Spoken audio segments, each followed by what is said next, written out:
Hi everyone, how's it going? Welcome gang and welcome friends watching. I think the ads are now over so we can begin. Welcome to session 30 of Dungeon of the Mad Mage. Actually, but with these characters, how many sessions? It's probably something like 50 now that we've been playing. Yeah, because we must have done about 15-20 sessions in the other world before we moved over to this world. So you guys have been, because we started on level 1, right? Did we start level 1? 3. We started you on level 3 and we pulled you up all the way to 7. So it's madness. Heidi, haven't even seen one. Hey Keita, how's it going? Welcome in Ams. Ams was first, apart from Shasta, but we don't count Shasta because that cheats. Shasta can't cheat. No. You're not allowed. You play the game. You choose your dice that you play with every day. You don't get to choose my dice too. So cheeky. I tried to go back once, but it was a lot. It is a lot. There's a lot. So Ams has chosen green, and the darkest green we have, and the darkest green dice I have, rolled really well for me the other day. We're going to be playing with these bad boys here. These are the darkest green I have. So that's what's going to kill you today. We always have to make a point of saying this. Right, so before we get stuck in with I guess what happened last time and where we're going this time, let's begin by introducing everybody and talking about their fun facts. So let's begin with our favourite rogue halfling who we haven't had in a while. It's Case of Pants.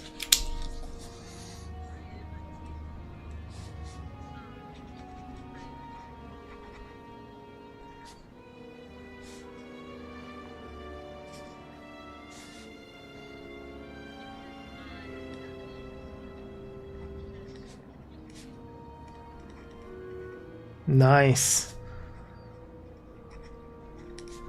She is strategically invisible. Brilliant. Oh my goodness, why? I can barely hear anyone? Oh, hold on a second. Wait, I know why. No. I know exactly why. Hold on a second. Right, guys talk. Hello? There we go. Right. Hello. So now you can hear. Replay. Right. So your fun fact, Kesa, is that you insist on not being sneaky, but you are strategically invisible. Correct. Amazing. I really want, I'm saying this out loud because I want Session Keeper to keep note of all of these fun facts. So if Session Keeper's listening, Session Keeper, please keep note of these fun facts for future. Thank you very much. I also rolled a 6 on my makeup check, by the way. Oh, yes. Amazing. Well, I wouldn't say amazing. No, amazing for remembering amazing. it. You can have heroic inspiration for remembering that because I forgot. So, solid. Do we have a map in Zoom now, or are we not doing a map for us? You will have a map. It'll be on the main stream. Okay. Only because it's not really that necessary. But when we do a fight, you get a map with your actual miniatures. So, next we have Kim. Hello, I'm Kimberly. I play Marcella, changeling monk, who is beginning to work really hard on her mental health. Marcy's fun fact is that she has a shellfish allergy that's not deadly. She just gets like little hives and itchiness and stuff. And one time she had a bad run-in at a restaurant that didn't take proper precaution for their contamination and stuff. And afterwards she went back there and basically like Gordon Ramsay Kitchen Nightmares the place and help them get their shit together. Oh, okay. I thought you were like literally going to be like, I burn it down. Yeah, no. She's no, not it's Oberyn. She's not Thundara. The TV show Kitchen Nightmare. where he goes back and like helps failing restaurants turn their shit together, turn their shit around. Nice. I'm going to put all of this in. That. Brilliant. Okay, next we have Shasta. Hello, I'm Shasta. I play Thundara, a Goliath barbarian who loves all things girly and glamorous. And my fun fact is because Thundara discovered her mending ability through Zehas, she's now fully convinced that she inherited Zehas's ability to speak with animals. She's also absolutely thrilled to one day master the ability to turn into a big pink gorilla. I love this.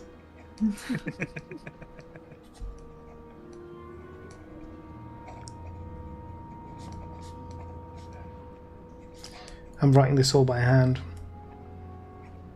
It's just taking me ages because who the fuck writes by hand? I can't promise I'll be able to read all of this back after the fact. That's okay, I keep my notes. And she Back can't 32, wait. we on. She can't wait to turn into a pink gorilla. Crazy. At least for me. I know I haven't. I missed a couple sessions, but Okay. Have you missed? Have we played without you before? Yeah, only a couple of times. Not that many. yeah. Do not remember. Right. Dirk. All right. I am Dirk. I'm playing Wolverine Torves, a Drow Warlock. And my fun fact is that I secretly have a piece of fine spider silk parchment that shows the original layout of my family's estate and the sprawling tunnels through the Underdark around in that area.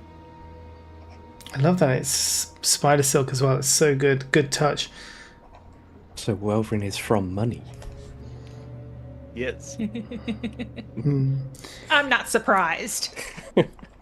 Yeah, he's kind of a fucking snob. And tunnels. The Underdark. Okay. Finally. CG. I am CG and I am playing Zehas, a water genasi druid. And I can't think of a synonym, so I'm just going to say wet. Always wet. Always wet. Moist. Oh, I've done moist already. So many times. My fun fact, I've mentioned my various exploits with seahorse racing and poker games with underwater fish gangs. And the reason I avoided gambling in the first place, where we were at the well and they were all gambling on how long we survive, and I just kind of stepped to the side. And the reason I haven't been here the last couple of weeks is because Zehas has a bit of a gambling problem that he's trying to deal with and avoid being in situations that would potentially lead to gambling. That's a good That- one. It's That so makes good. your enthusiasm for when we were bowling on the last level so beautiful. Yeah. That's brilliant. absolutely brilliant. Right. Okay. Introductions out of the way. Let's get down to some business. What was Callie doing while we were fighting? Yeah, I was about to get to that. So, previously on Vagjazzle, what was Callie doing? She was patrolling to try to track the patterns of the eyeballs in the sky. Right. I need a few things from you. Okay. You can't see in the dark, right? Shit, yeah. But I Right. forgot it was dark. but there are flaming skulls and there are other sources of lights around. So what I need from you, two things. I'm gonna need a roll for perception, but it's gonna be with disadvantage. So that's the first thing. Shit. I'll do that on D&D Beyond. Perception and then disadvantage. Yep. Oh, that's not good, buddy. Okay, no, it's not bad. Trust me, it could be a lot worse. Above 10. So it's, it's not awful. Okay. But now I need you to roll history. Because I want to see how well you remember all the stuff that you saw.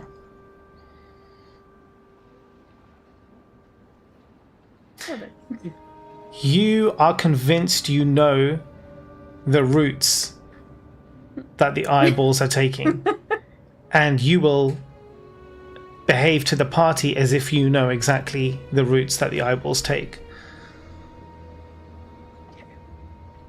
Excellent. Right. So, previously on Vagjazzle, we got into a bit of a bit of a fight at a fight club. We went to an underground fight club, and Thundara and Marcy had it out with two captains, various captains of, I'd say, gangs. There was Clark Ironpelt, the bugbear who Marcy had a run-in with at the marketplace, who was trying to shake down an innocent woman. And then Silas Vane, who is a pirate captain, friend of Clark. The two of these were reigning champions in the ring. Marcy and Thundara went in, unknown to everybody else, as part of Vagjazzle. Once in the ring, and the bets were taken, the bugbear captain, Clark, recognized them as members of Vagjazzle and was instantly afraid, however, was determined to kick the shit out of them.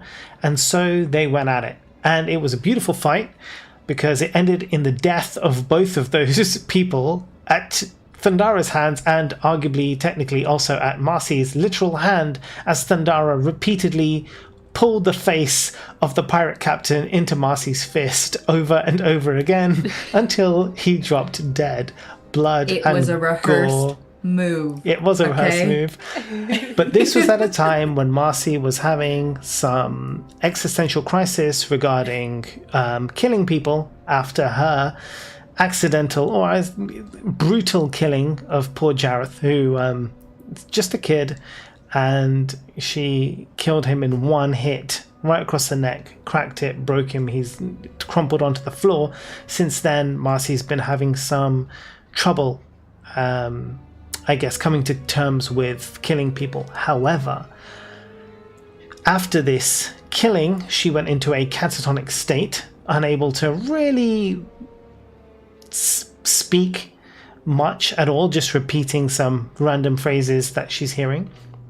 A small kid recognized Marcy and Thundara from a comic book that he held, which actually showed a silhouetted version of Might and Mercy. He put two and two together and realized that these two are in fact the infamous Might and Mercy. At which point Welvin noticed the comic and the kid, and he also put two and two together, and we learnt that Welvin is a secret lover of pop culture and knows everything about Might and Mercy, and even has the first edition in a protective silk parchment wrapping that keeps it safe. Can't hear you, CG. Oh. Kept that quiet every time I spoke about them. I know, right? He's hiding it very, very well. But he also now has realized that they are Might and Mercy. The kid asked to sign the comic. They did sign the comic. Marcy was scared the shit out of the child by saying they were sex traffickers, and the kid didn't even know what the hell was going on. That was beautiful. That was an absolute beautiful piece of role play there. Stunning. Thanks. But it wasn't. That wasn't it, because straight after the fight, Welvin managed to find an interesting looking, very rich looking orc individual. Turns out that this was Baron Thalok von Grum, or Groom, depending how you pronounce it. And he traded diamonds in for Welvin's drift globe. There are diamonds enough for CG or Zehas to be able to complete 2 Vivify spells should he need. we accidentally thought that the worth of the value of those diamonds was 6,000 gold. It's actually 600 gold pieces. Welvin doesn't know that though, so we'll come to that when we do. But if that wasn't enough, right, for everything that happens in one session, it wasn't enough, because right after the whole ordeal at Bat's Roost, Welvin quickly took the group back to the... Was it the Harpers? Did you take them to the Harpers Rest? The Harpers, yeah.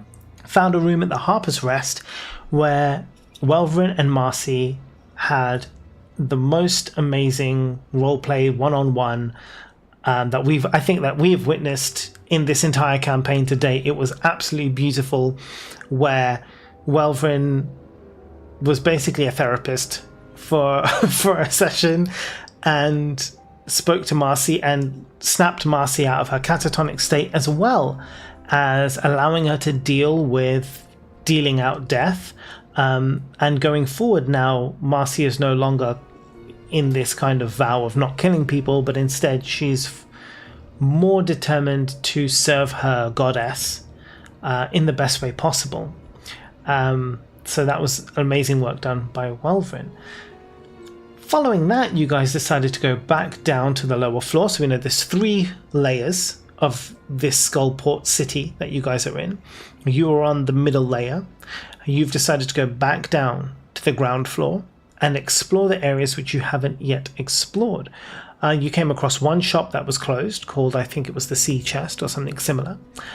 You came across the Hanging Square, which you realized has been used for hangings in the recent past, and it's definitely a used place. So people do get hanged here. For what crimes or stuff you still don't know, but it definitely does happen.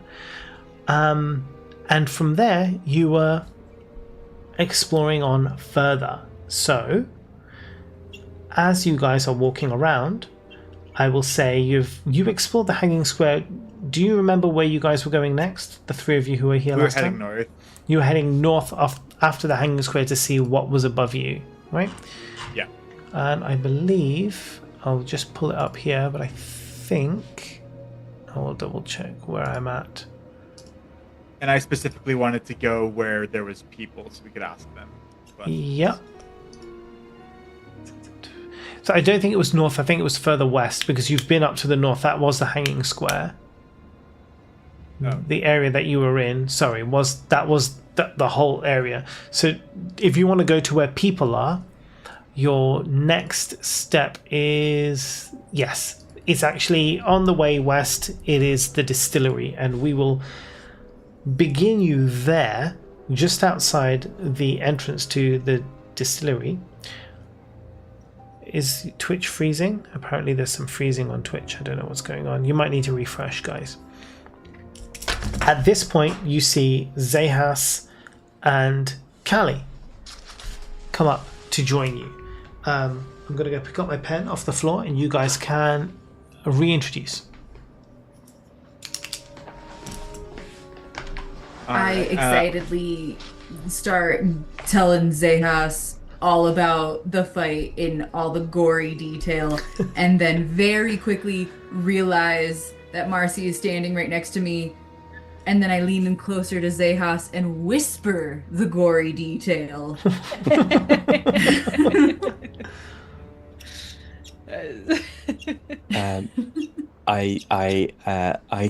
I'm going to take a moment to look at Marcy and just to assess, does she look okay, given that I assume you haven't told me about the therapy session, and the last I heard Marcy was pretty delicate about murdering.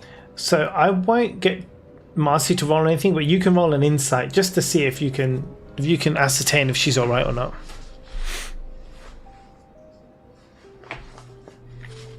She's just over there waving. Hello. 17. Yeah, no, you can see she's pretty much okay now. Like you see, like I guess there's a change that has come over Marcy. She's no longer, I guess, anxious or hesitant in a way. She seems much more together than she has been over the last sort of few days. I'm going to assume that Thundara is exaggerating, and it was not anywhere near like that. and I'm going to say, oh, very good. Yes, it sounds like you had a fun time and you won. That's very good. As it happens, I do actually. So the reason I wasn't there is because when we were heading that way, I heard some music coming from somewhere, and I heard someone singing something about dreaming about a dream, and I had to go and watch that for a bit, and then I realized it was a music shop, so I went in, and well, here you are, and Zehas pulls out a piece of copper ore that we found, which has been hewn into an ocarina. So it's like this greenish, reddish, sparkly, rock ore-ish ocarina. It's like, I've seen you getting more into music, and your magic seems to be tied to music, so I thought I would get this made for you from some copper that I found up there. How big is it in my big ol' hands? Yeah, ocarinas are quite small, aren't they? They're basically like Like shell-sized. Like this, yeah, like hand-sized. But you play it like this, right? It's got the holes on the top. Is it 6 holes on an ocarina? I think it depends on the ocarina. Yeah, probably. Yeah. I couldn't say it. It's one of the instruments I don't actually know that much about. I big hug Zehas. Oh, And I okay. say, thank you so much. This will really help when I try to talk to the squirrel back home. And I start playing it and practicing. Can you do a performance check? I want to see, knowing how you know how to play the flute, does the ocarina come naturally? Can you work out? It's in a different key so that we can harmonize better when we're both playing at the same time. So it might take just a tiny bit of getting used to guidance. Yeah. Oh, nice. Thing I've ever heard.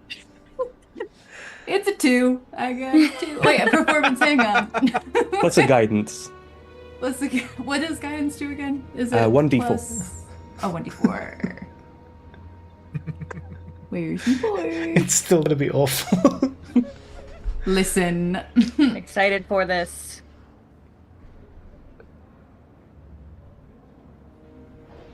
That's an 11. Wait, plus your From a performance. Mm-hmm. Wow. Plus the performance, plus that 11. He's actually not awful. So you can kind of pick out the notes and you can be like, oh, okay, like, you know, you can play like Twinkle Twinkle or something like that, right? Like a very simple tune, but as you kind of like figuring out like which note is which note, as you put your fingers on the different holes and you're like, okay, right? Because you know how to play a musical instrument, and usually when you know one instrument, you can kind of pick up another one much more easily. So you figure out the notes and you're like, oh, okay. So you can play a very, very simple ditty. Marcy does not think this is bad shellfish. So she's just looking across at this shell and she's like, it's not bad. It's okay. This one's good. I'd like to. This is why I said not deadly. Not deadly. I'd like to come up to Zehas and, you can't run off like that. I had to be vulnerable. How vulnerable are we talking? What did we miss? Yeah, I might need some understanding of what that means, but I didn't. I wanted to go get this made. Like your pink It diamond? doesn't or- matter. Marcy's fine. Check this out. And then I'm going to hand him the diamonds, like, discreetly. While he's handing them over, I start spewing. I say, Welvrin all of a sudden wanted to buy a room at the Harpers, and it was weird, so I had to go off and ask people if we could buy a room, and they were being really weird about it. I brought them back, and Marcy was all better. And then I lean in and whisper to them, and Marcy told me that she had a really good conversation with Welvrin, but I don't believe it. She was really fucked up. We're in a public space right now, right? You are, yes. Okay, then I'm gonna kind of stash the diamonds away secretly and say, yes, we'll look at those a bit later. They're still attached to Yes. jewelry, by the way. Actually, it depends on how you want to play it. I don't mind. They can be attached to the jewelry. It's like a necklace, if I remember Yeah. right. Yeah. There's a necklace and a ring, right? Yeah. It sounds like you all had a very adventurous time. Look who I found wandering around looking at the ceiling for some reason. Ceiling. Yeah, I was just watching. I was just trying to track, the eyeballs that are going. Like, sorry, whisper. The eyeballs that were, going around, and then I smelled something like really sweet, and I like looked away for like 2 seconds. But then when I looked back up, they were going in like a circle. Like, weirdly enough, I don't know. Like and then they went like that way. I think she may have eaten some mushrooms. What are they called again? The eyeballs? I keep forgetting. Beholders. Yeah, they're beholders. Thank you. Beauty is in the eye of the beholder. It's a joke. But you won then. So, what does that mean? Is our reputation even stronger in the city now? Well, they turned 2 people into pulp, so yeah, I mean, I'd say it's pretty strong.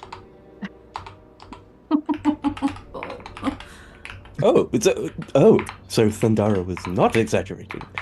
I No, it have was pretty literally bad. never It once made in my me life queasy. exaggerated. What are you talking about? It's not beholders it's spectators that are floating around. Oh, okay. Yeah. Spectators. That's impressive and a little scary, but impressive. But yeah, seem okay, Marcy. I sure am turning things around. Okay. My heart. I love it. All right, with the gang now back together, Kesa, or Callie, should I say, absolutely knowing the route that the spectators are taking. 100% knows the route that the spectators are taking. Where are you guys going to go into this next? So this next building that you kind of approach, if you are looking at the map on the screen, I can kind of point out to you where this building is. So it's this building at the very bottom, which I guess Thundara is looking directly at this moment in time, which has a staircase going up and a staircase going down, right on the very edge here.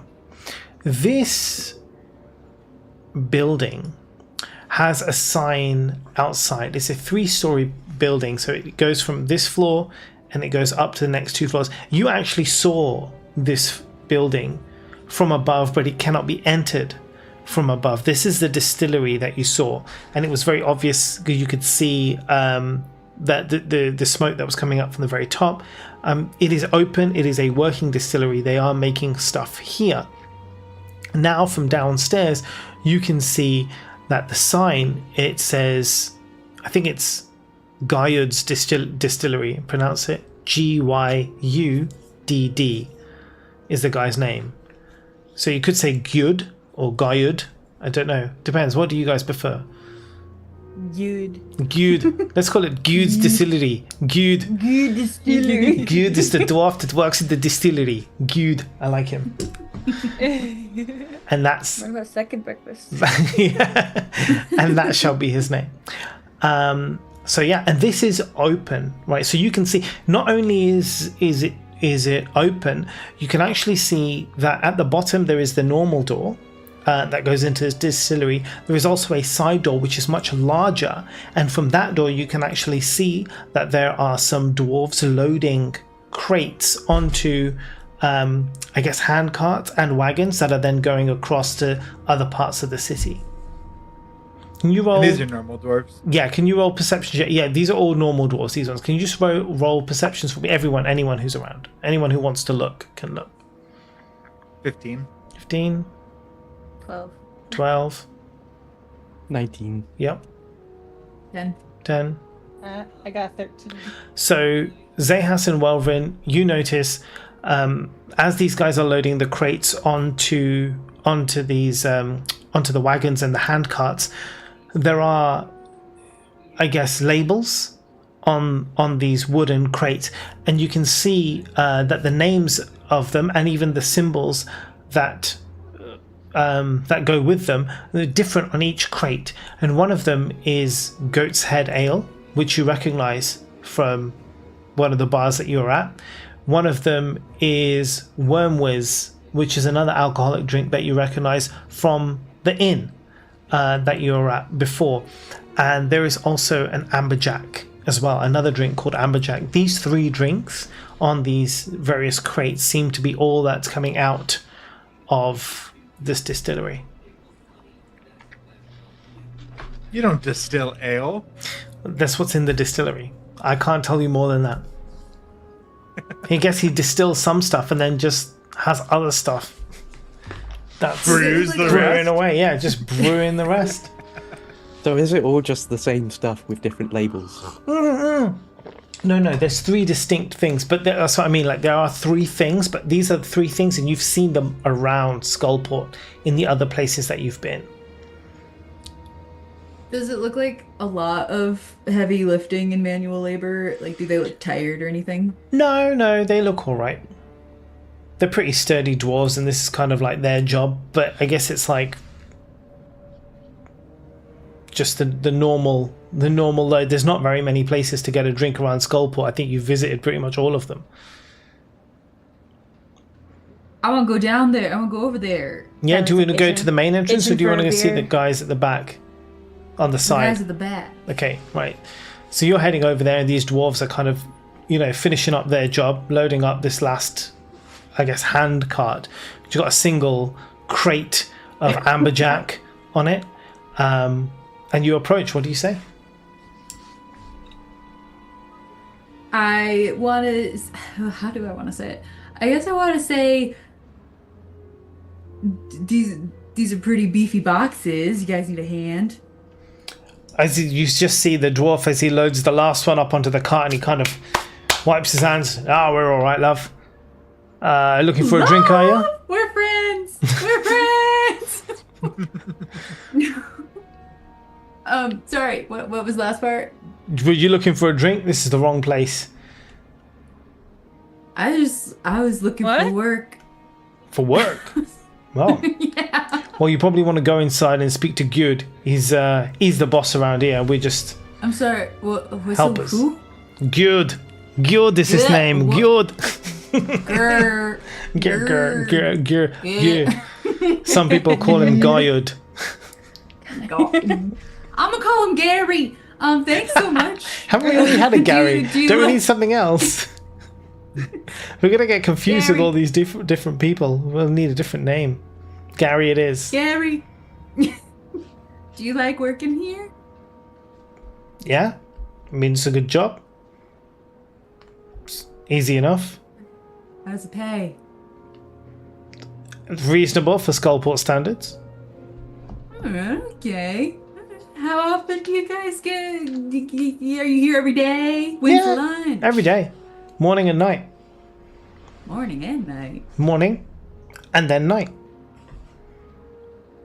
Morning and night. Yeah. Because right now it's evening. Where you guys are at right now.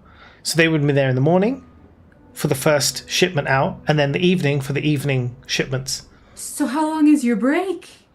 The rest of the day. That's cush. It's pretty good. It's pretty good. I gotta go talk to Gear. Thanks so much. Thandara's like that. Thandara's like that guy, where it's like when the person starts in a job and they're like foreign and they're like, "What's your name?" and they're just like, "Oh, like Shazad." They're like, "I can't pronounce that. I'm just gonna call you, I don't know, Steve." It's like, all right. Every time you say a name, I automatically think of Linda from Bob's Burgers. I'm just gonna call them all Hello Kitty. Every single time. Exactly. I want to extend my hand and say thanks so much. I'm Thandara. It's like shakes your hand up there. Pleased to meet you. Arm out of socket. Yeah. Well, maybe That's we'll be working together, but I don't know. Let's see. If there's I'm more gonna- orders, maybe. Lean over to Welvrin and say, did I miss a pretty big revelation and we're trying to live here now? We're getting No, jobs again. I asked for the room, and Thundara misunderstood me, and then now she's trying to find work. I don't know what that's about. Keep them on their toes. Okay, well, I guess we just follow and see what happens. I kind of gesture to the party and I say, "Hey everyone! This is," what was his name? Brock. "This is Brock!" Hi, Brock just Brock. just "These waves are my over. friends!" And I go through each one. You don't all want jobs, do you? Because I can tell you right now, we're not going to stand for that. Manual labor. Does it offer insurance? What's insurance? Although he does have experience in a bakery. That's true. Marcy's great. I at don't know what to managing. tell you, mate. I was gonna This ain't say a bakery. I can really turn this ship around if it's needed. But yeah, I Again, not a restaurant, love. But this one, That's okay. this one looks strong. We could do with some box lifting if there's a space. Now look, me and Dunnick here, we don't want to lose our jobs. So if you're coming in to replace us, we're going to be having to have words. I lower myself to eye level with him and put my hands on his shoulders and I say, "I would literally never do that to you. You're Are my you- friend." Are you being honest or are you being deceptive? Yeah. You roll persuasion Being then. honest. You roll persuasion with advantage because you're telling the truth. Okay.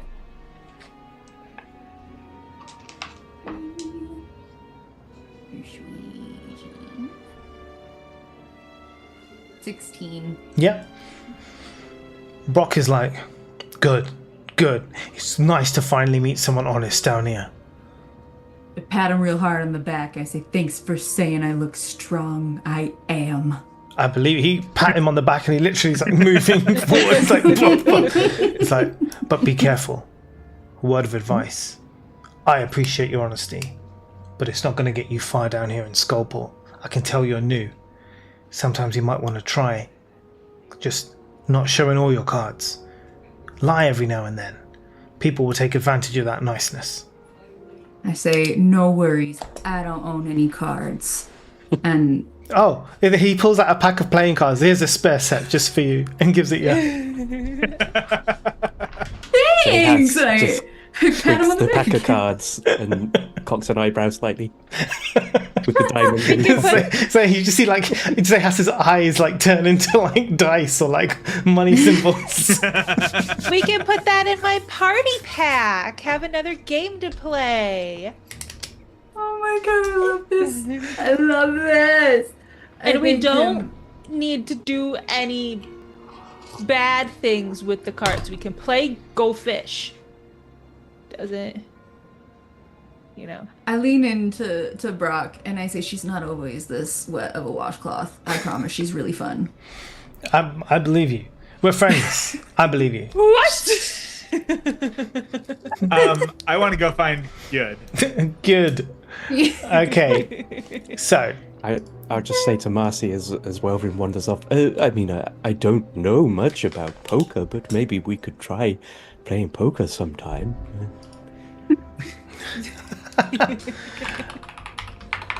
okay. So 1 second. As we go in, I'm going to say to the dwarves, I'm very wet. Is it safe for me to go in there, or will I contaminate the drink? No, you'll be all right. Thank you. As we walk in, I want to say, "Thanks so much, Brock. It's nice to meet you. Give love to the family." He looks a little bit sad, and he's like, Do I perceive that? There's no family, but thank He you. tells me. He trusts me. I go back to eye level, both hands on his shoulders, and I say, "I really stick my foot in it sometimes. I'm so sorry." It's all right. It's okay. Don't worry about it. You listen here. From now on, I'm your family. I've heard about such a phenomenon that the people you work with are sometimes considered family.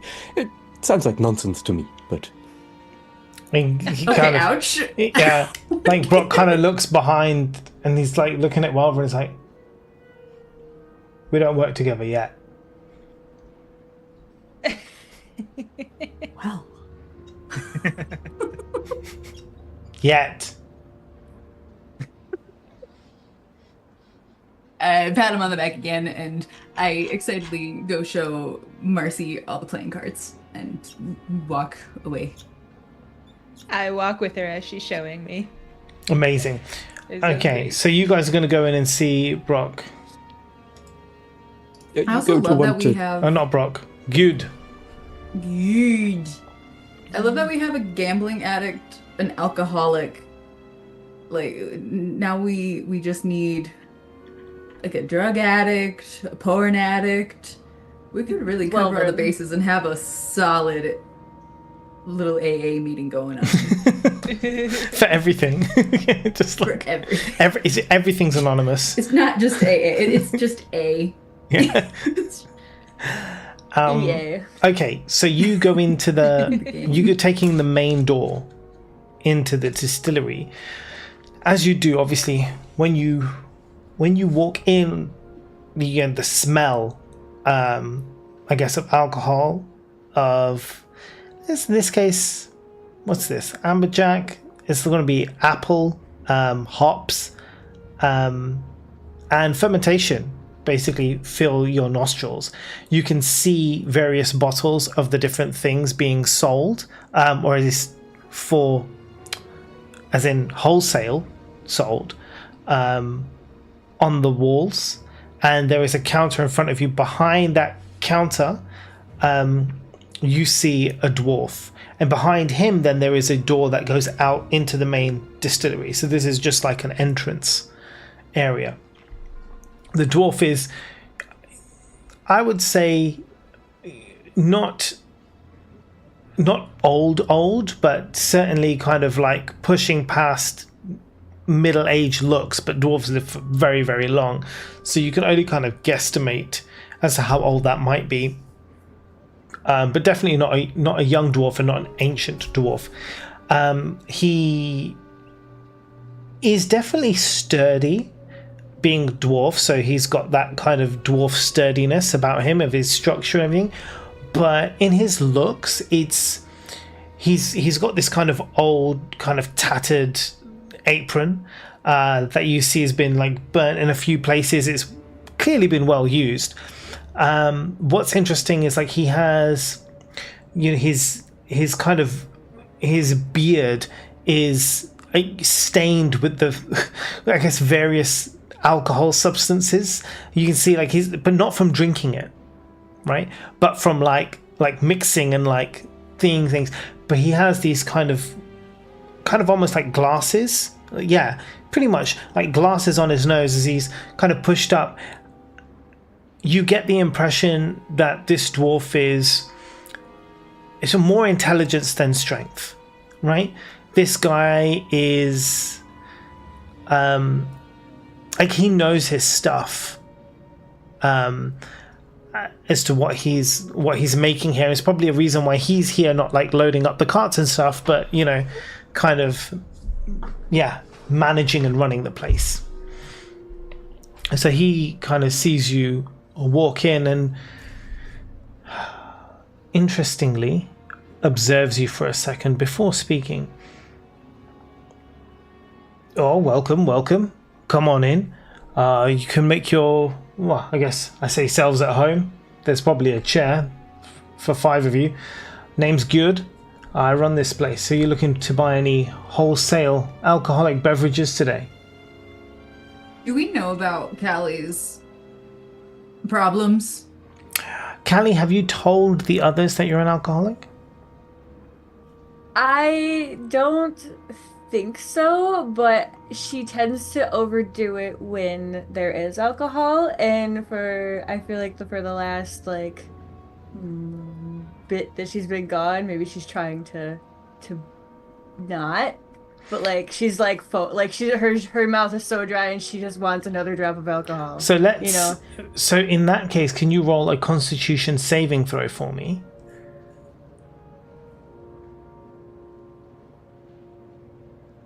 11. On an 11, you are Forgiven. You are extremely tempted. You're not going to run and jump and grab bottles off the shelves, but you are going to try and get some. You've got to find the big vat of it. Just dive in. Do you have a back McDucket. room? Do you have a back room? We do, but it was for staff only. Speaking of staff only, I just met the most lovely gentleman outside. Did you know? No. Why'd you say it like that? What? It's Skullport isn't really teeming with nice gentlemen. Well, everybody's lovely if you're lovely yourself. Are you not lovely? Oh. I have my moments. And your I shake name his was hand. Good. Good. Yes. Good. Good. Good. I Yes. shake his hand.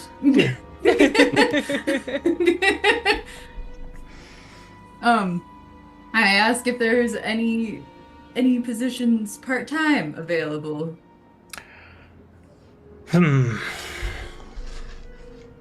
I'm behind Thandara, gesturing to the guy. No, don't do this. As I start listing my credentials, I say, as you can see, I'm very strong, I'm well-tempered, and I'm very sociable. I get along with the people I work with. I look at Welvrin, mostly, and For the most part. and I can assure you I would be an asset to your team. I open up the little notebook upside down with the notes that I have. Asset to your team. Yeah, asset to your team. Ass hit who? I do appreciate your candor and honesty and enthusiasm. I'll be honest. If I was looking for somebody, it would definitely be you, top of my list. However, at the moment, we don't have any vacancies. My two guys are more than enough to handle the load. If suddenly somebody wanted a ton more shipment of my stuff coming out, I would need more hands in the distillery. I'd need more hands delivering, but as it stands, I'm good. Well, maybe we can arrange something where I can be on call. Sure. What did you say your name was again?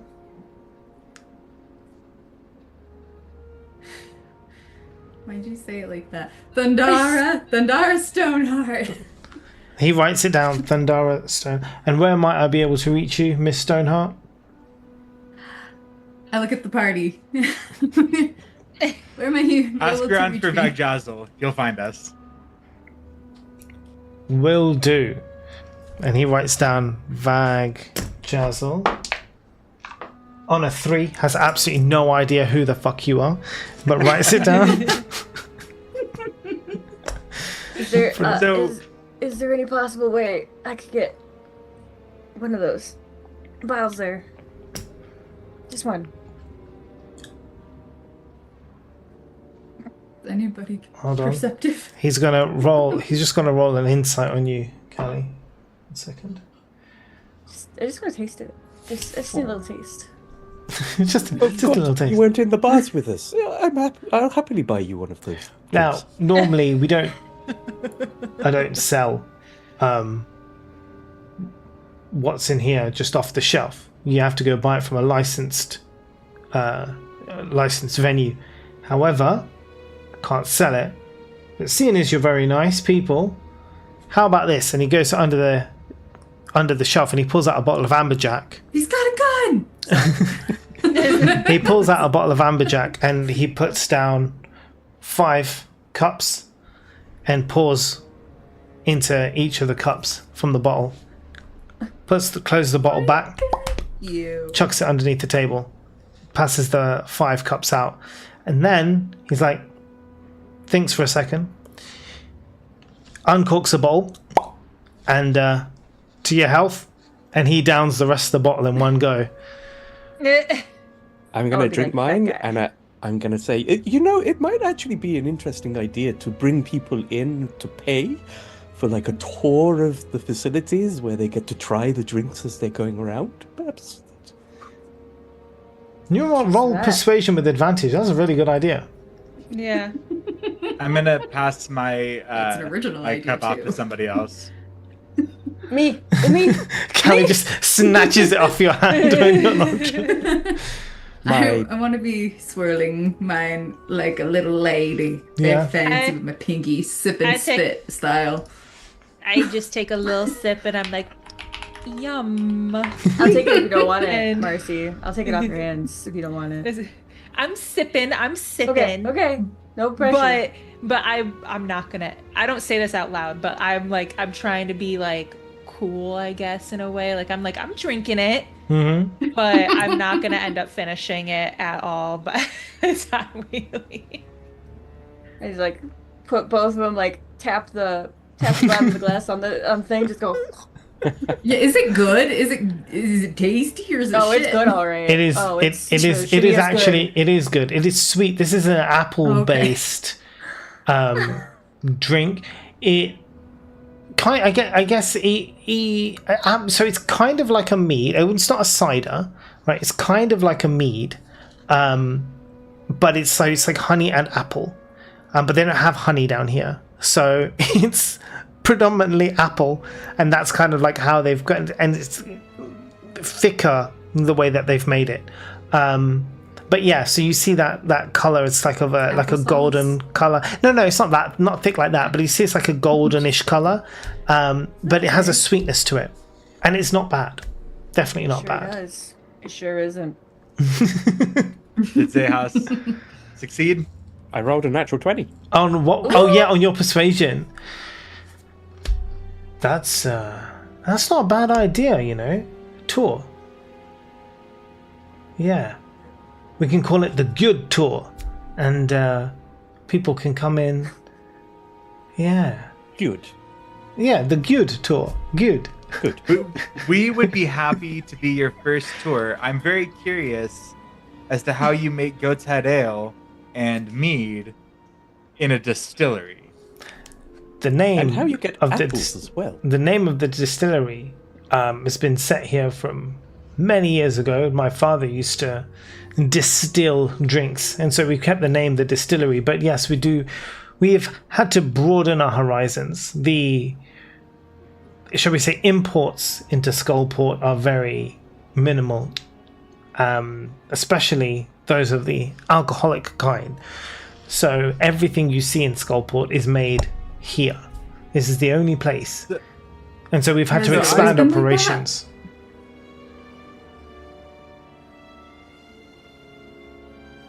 No? Yes? What's the question?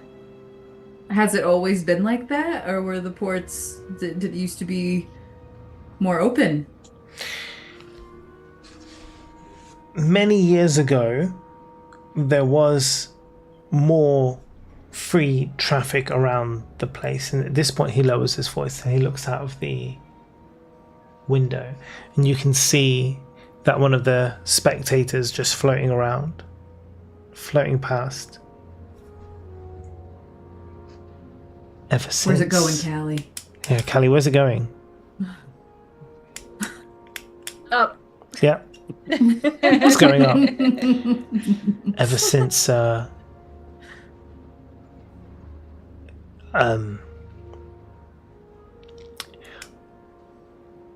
Xanathar, he really whispers it quietly, moved in down here, imports have kind of been very limited.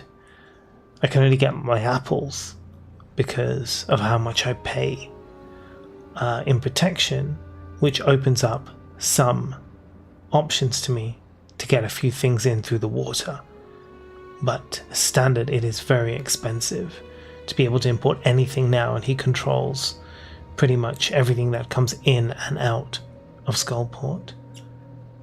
Not that I would have a problem with that, of course. There's no problem whatsoever. We are very lucky to be managed by such a benevolent and powerful person who has our best interests at heart.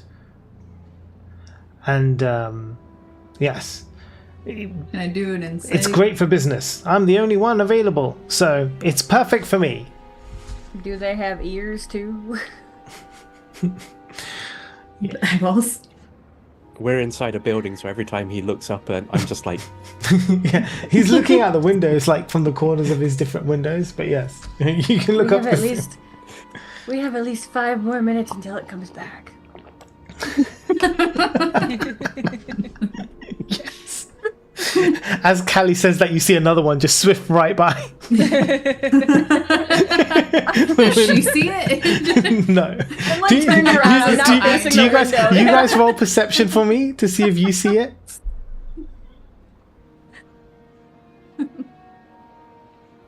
I got a I'd say 6. shit. 8. 13. 13, Mine was 17. 17. Marcy?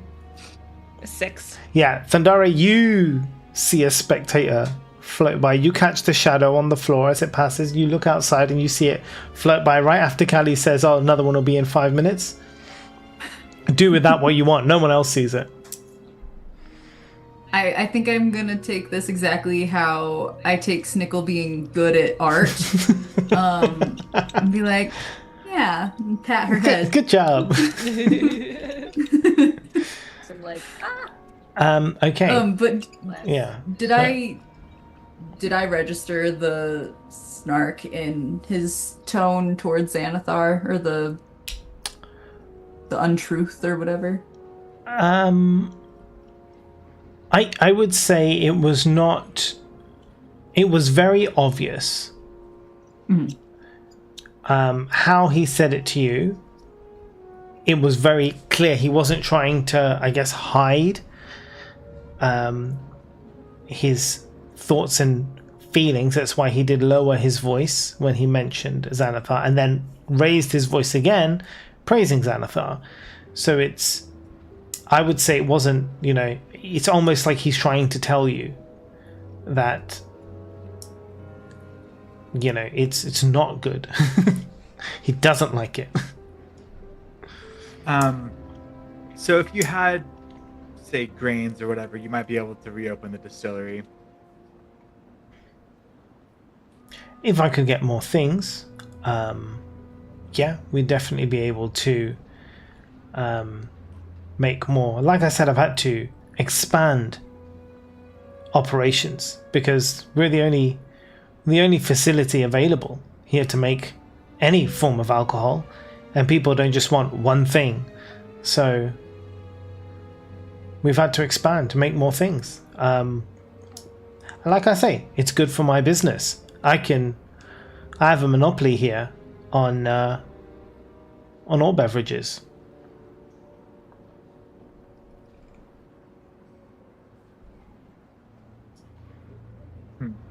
Okay.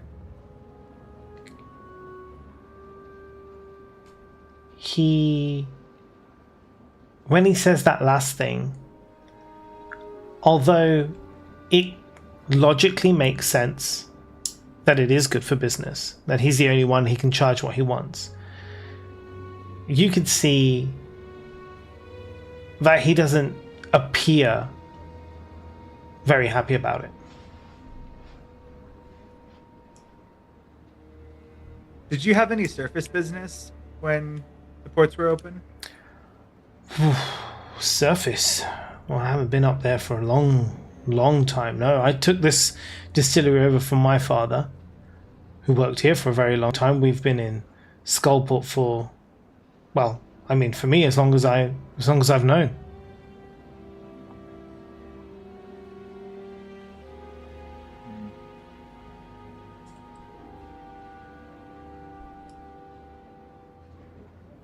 Is your father dead?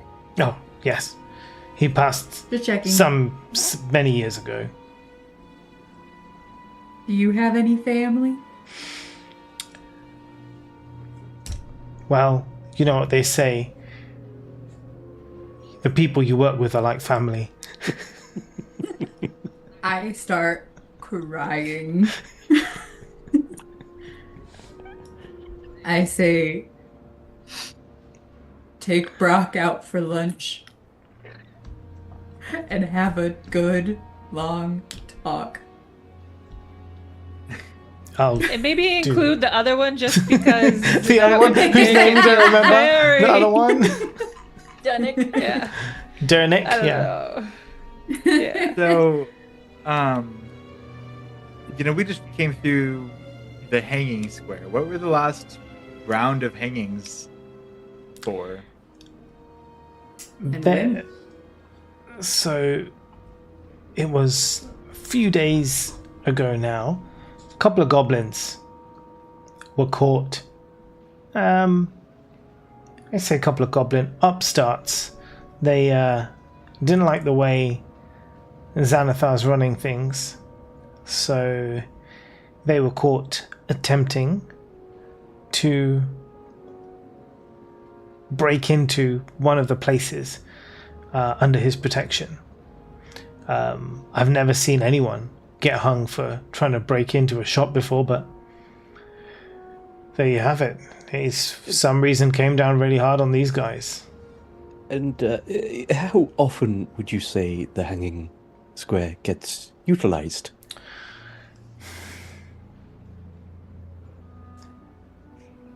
I wouldn't say it's a frequent thing. People tend to know who's in charge here.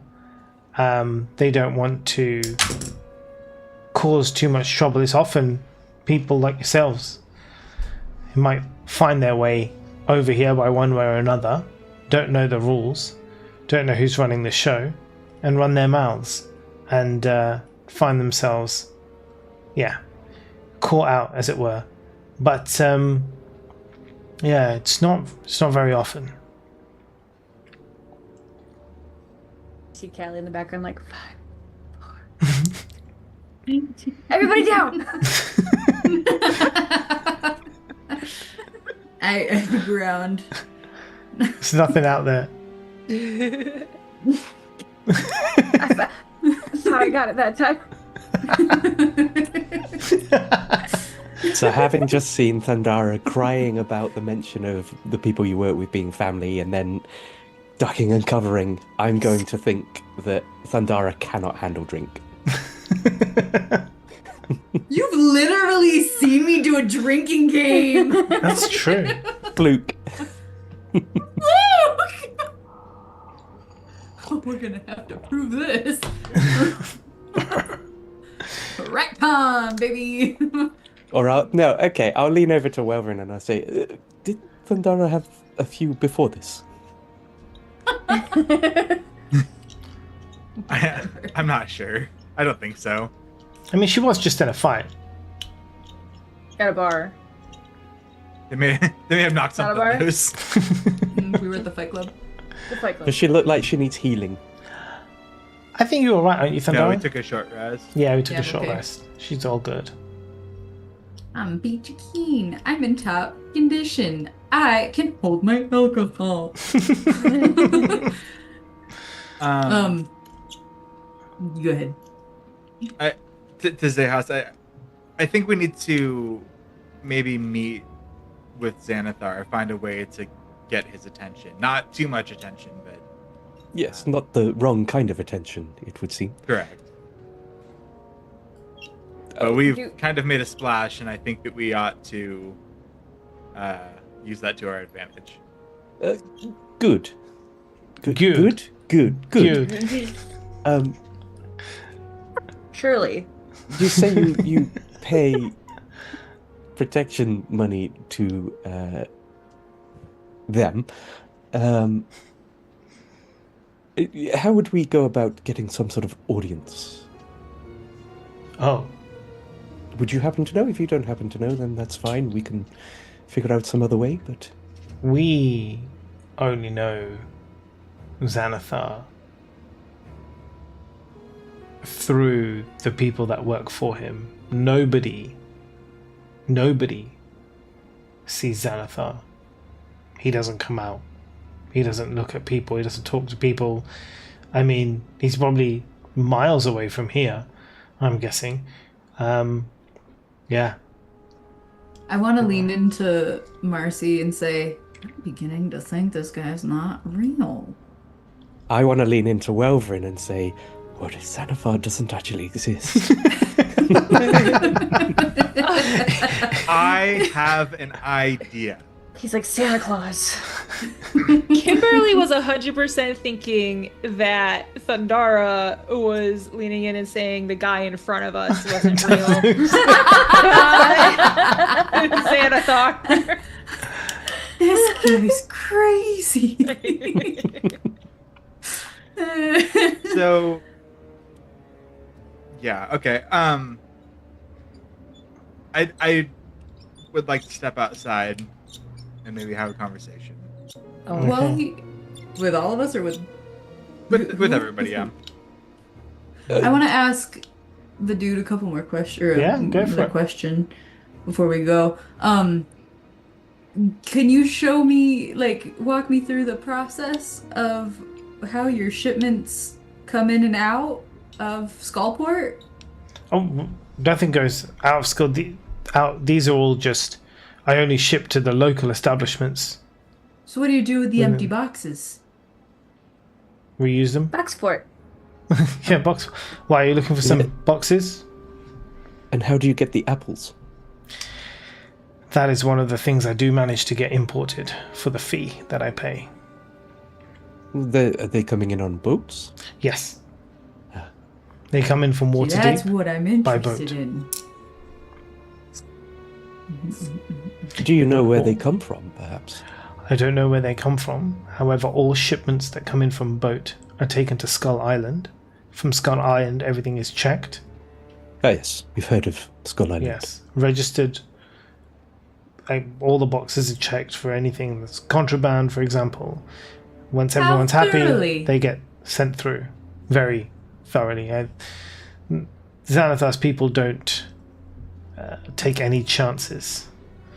And people trying to smuggle in things can undermine his business. Has there been word of anybody trying to smuggle things in before? And if so, what happened to them? The hanging square I mentioned to you previously does get put to use from time to time, but you can see why people now try not to smuggle too much or anything. In fact, people So do to- tend to disappear in Skullport. To smuggle things in, you'd have to be able to communicate with the outside world that you want to smuggle Yes. something in. So people can leave? People can leave, provided you've But got I papers. assume with some sort of check. Yes. People do attempt to come in. It isn't that Skullport is shut off to visitors, I'll have you know. People can come in. If you're coming in through the sea, you enter in the pathway. Skullport's designed in such a way, if you were coming in from the outside, you would only be able to come in if you had been here before, if you know the way. If you've been here and you come out, you would be able to find your way back in again. But trying to explain to anybody who's not been here before how it works, impossible. And you mentioned the sea. That water out there is fresh water. How far away is the sea? Just for curiosity's sake. Well, I've never been out myself, but I do know that it does run out to the sea from here. So I assume As not so rivers far. tend to. Yeah. Have you ever considered a life of adventure? I have enough adventure here, creating these wonderful drinks, perfecting them over time, and I hope to maybe create something new with what limited ingredients I do have. It would be quite a achievement and something different for the people of Skullport. Wow. You could go get those things on your adventure. No, but there would be no one here then to run this place. You're just like the guy from the stories. What was his name? Wallace Wonkum.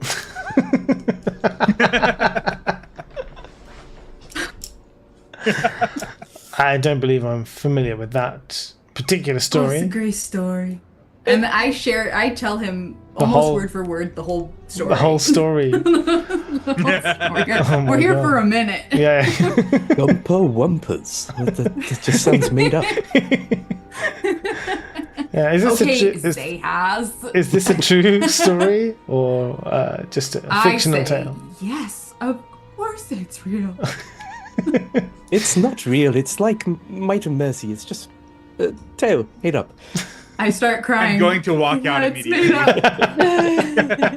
I have another question. Oh, go on. Welvrin's out now. Follow Welvrin's me. walked I'm away. gone. What's your last question? The boats, like the waterways that he uses, that you use for your apples, is it the same waterways that connect to the various levels of the dungeon, or is it a separate? So there's only you mean that Thunder? Are you talking about the different areas of this level of the dungeon? Because wasn't there a water system basically to get from the last level to this level or something? Not the last level, from the beginning of this level 3 that you're on. Yeah. Okay. So the way That's it right. works is there's a river called the Sargath River that basically runs through this entire level 3 of the dungeon. All the way to the east of this is everywhere you were before. The Dwarven Ruins, the Drow, the whole Hobgoblins, all of those guys, they're all in the east. That river flows out from there all the way out to the west. And in the west is Skullport. And then after Skullport, it goes out into the sea, further off to the west. I would like to ask him about the east. Mm-hmm. And what he knows about, if he knows anything about the ruins and the history of the ruins. That's a good question. And the fucking little stones in my pocket. Let me roll the dice and see if he Sure. knows. Not these Little again. stones. On a history of a 3, he doesn't know shit. He's never been to that side of Skullport. Do you know Of anybody? the dungeons. He who stays would? here. I'll talk to Brock about it. Thank you for your time. So you were saying the river, the sea might be pretty close. then. I assume so. Could I perhaps have another sample of your drink, please? Yes. Me too. Yeah. Hurry up, please. He takes out a new bottle now because he downed the last one, didn't he? So he pulls out a new, very unorthodox, but uncorks it, puts it in both your drinks, puts it back in, and yeah, and that's it. How messed up is his apron? Is it like torn? He's a little bit torn and burnt in places, yeah. Can I would like to ask if he would let me repair it a little. He looks down at his apron. He's like, no, thank you.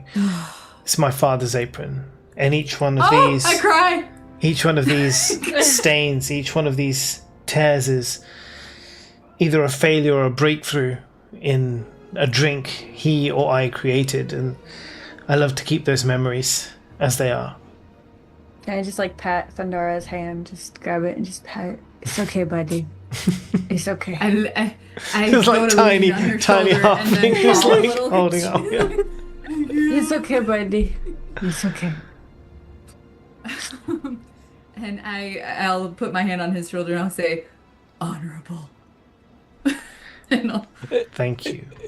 How big are the passageways into the cavern system? Could say, I don't know, sharks make their way through that water system, or large creatures? Just for curiosity's sake. He's heard you of mean like dolphins? I love dolphins. he's heard of these sharks you speak There's of. electricity He's down never here? seen any. I don't really go venturing to the east. But from where I see often as I walk around Skullport, the river does tend to be quite narrow as it goes further to the east. Coming into Skullport, I assume, I mean, boats can get in here, so depending how large these creatures are that you're speaking of, I assume they could probably get in. Whether they can continue sort of journeying through, I very One much more doubt sample, it. please. Just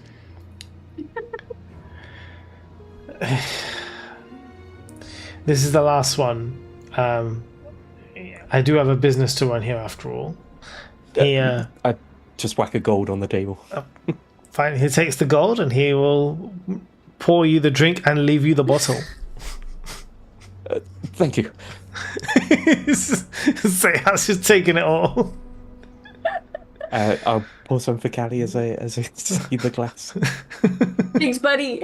Can I roll an insight or something to see Callie's behavior throughout this drinking why not? situation?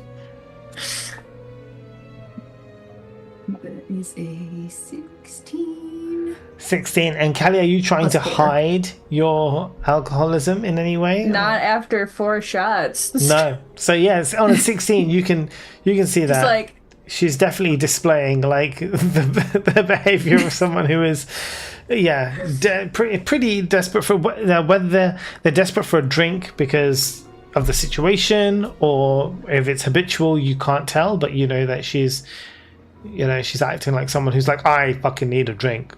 A lot of it. I'll nudge Marcy and give her the "we gotta keep an eye on this one" look. Meanwhile, Zayas has turned white instead of normal blue. Gulps, says, "Thank you," and just turns around and walks out quietly. Can you roll a Constitution saving throw for me? I would like to think I also now think that Zayas is showing similar signs. And Yeah, is also similar. What's in this potentially drink? alcoholic. someone can't hold their mean. It's a good one. It's 19 plus 3, 22. Yeah, so you're absolutely fine. You kind of you turn around, you feel your stomach go a little bit, but you're just like swallow Yeah, it down. I don't even just walk care out. about the Yeah, drink. I'm yeah. thinking about what could Yeah, be yeah, lurking yeah. in the water. Yeah, you're just like, this doesn't matter. This is nothing. I say to Welverin, did Welverin left as well? Yeah, right? Welverin's out. Yeah. I say, we should probably avoid the water. That's where I wanted to go next. I think It's funny that you mentioned to avoid the water because from where you are right now, it is literally like the place south of where you are. Like you can hear the splashing of the water against the kind of the outlay of where you're standing right now. I rub Also, my isn't finger water on your Zayas' thing? shoulder, and I'm like, huh? Are you outside as well my now? thing. I'm thinking about did you he guys. leave? Yes. You I'm inside guys still. won't like the water. Deception maybe. roll from Zayas, please. You want an insight from me? Yeah, so it'll be your deception versus Welverin's insight. Yeah. 22, natural 20. 4. Yeah, I mean, Zayas obviously knows that you're lying about something.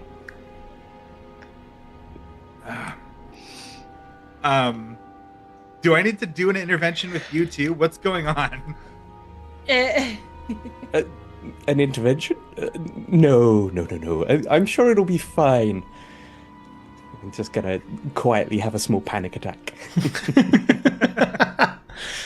Can I leave and see that he's panicking? And I want to grab his hand and be like, "It's okay, buddy." Hand is wetter than usual. Yeah. It's Oh red. no! Sopping. All right, everybody, Just- to the I'm water. still Is that where you're going now? inside. I'm Yeah, still inside. Thundara's still inside, the only one left inside. I just want to say, please contact me if you need any help around here. I love the way you manage things. And I lean in closer and I say, I really hope that the story of Wallace Wonkum inspires you to continue to create and grow. It was a beautiful story. Thank you so much.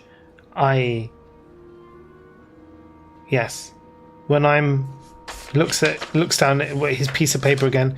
When I'm looking for a Charlie, I'll be sure to contact Thundara from Vagjazzle. You know, my name's not Charlie. Sorry. He looks back at his notes. This fucking story. Jesus. It's like, okay. All right, bye. Have a great day. Bye. Night. I don't know what time it is. I hate it down here. Love you, Yeah, bye. bye.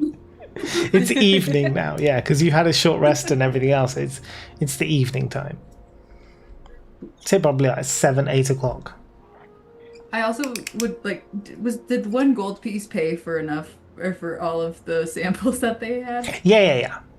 Okay. Yeah. One gold We're piece good. for that whole bottle is decent.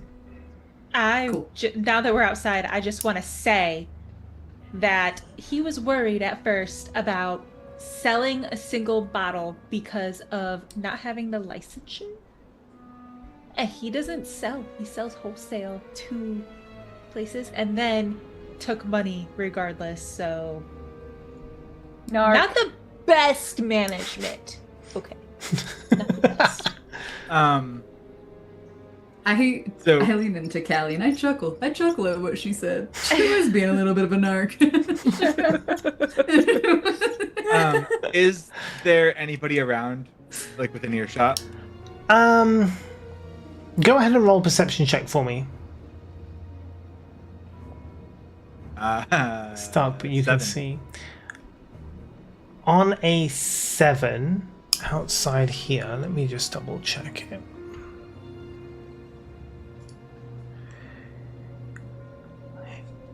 There's no one around that you can see where this building is through the streets. There are some corners directly around. You don't know if anybody's around any of the corners and stuff. You don't hear anything, but you don't see anybody.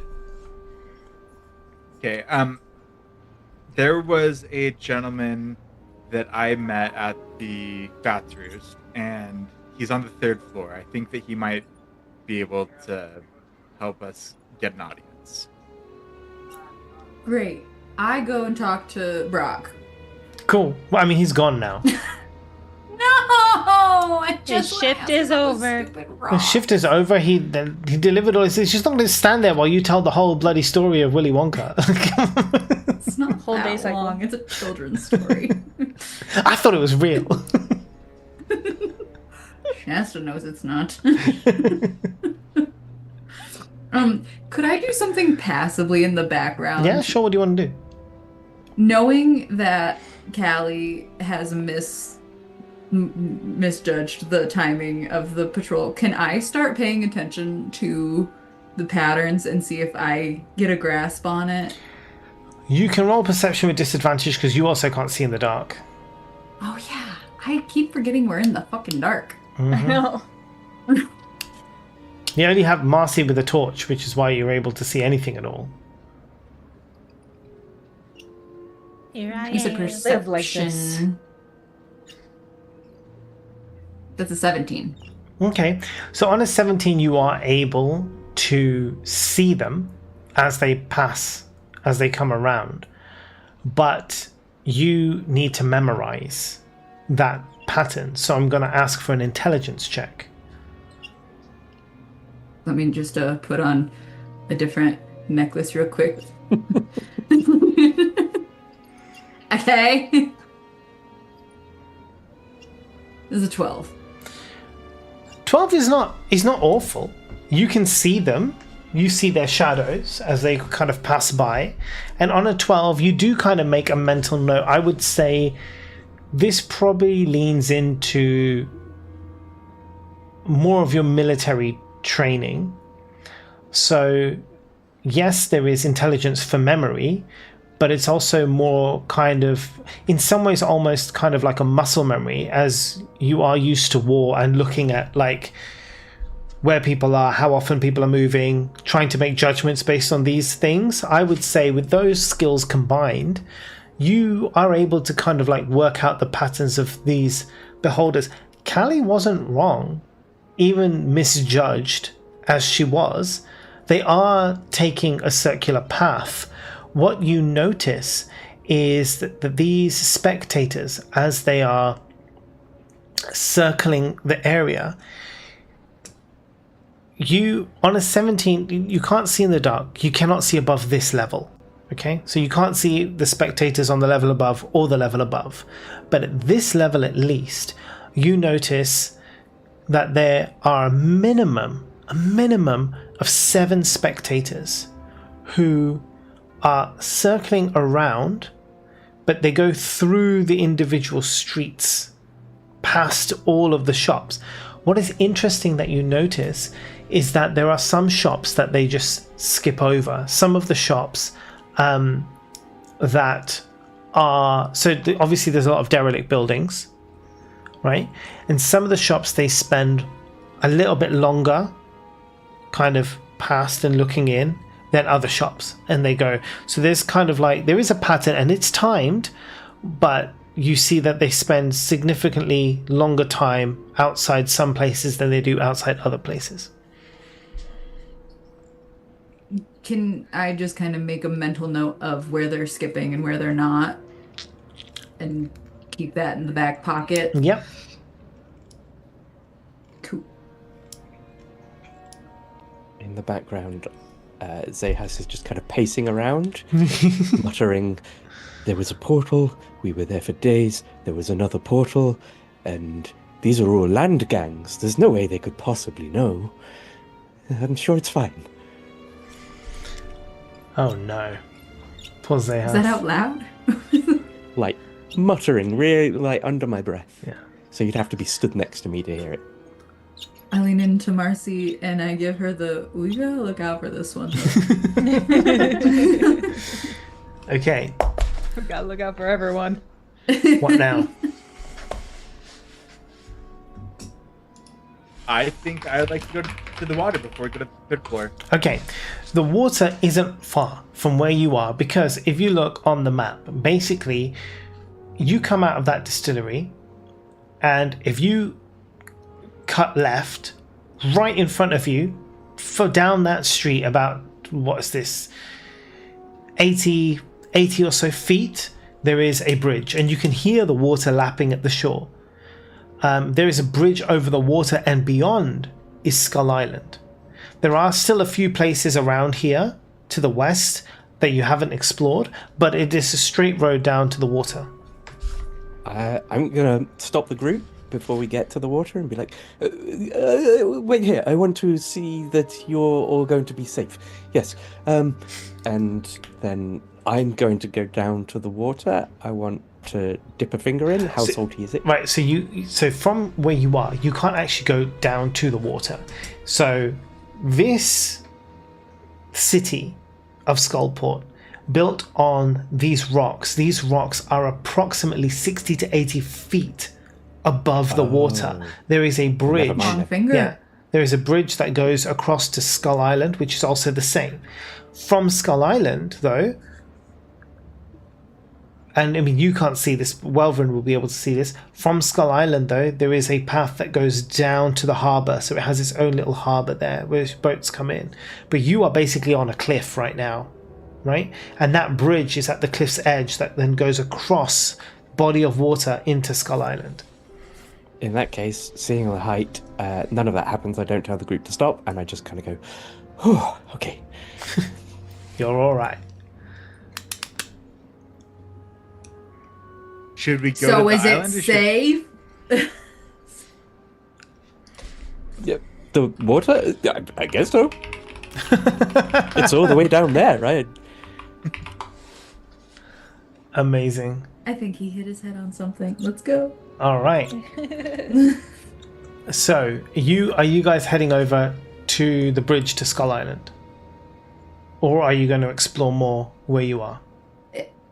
Question about time. Yes. Has it been...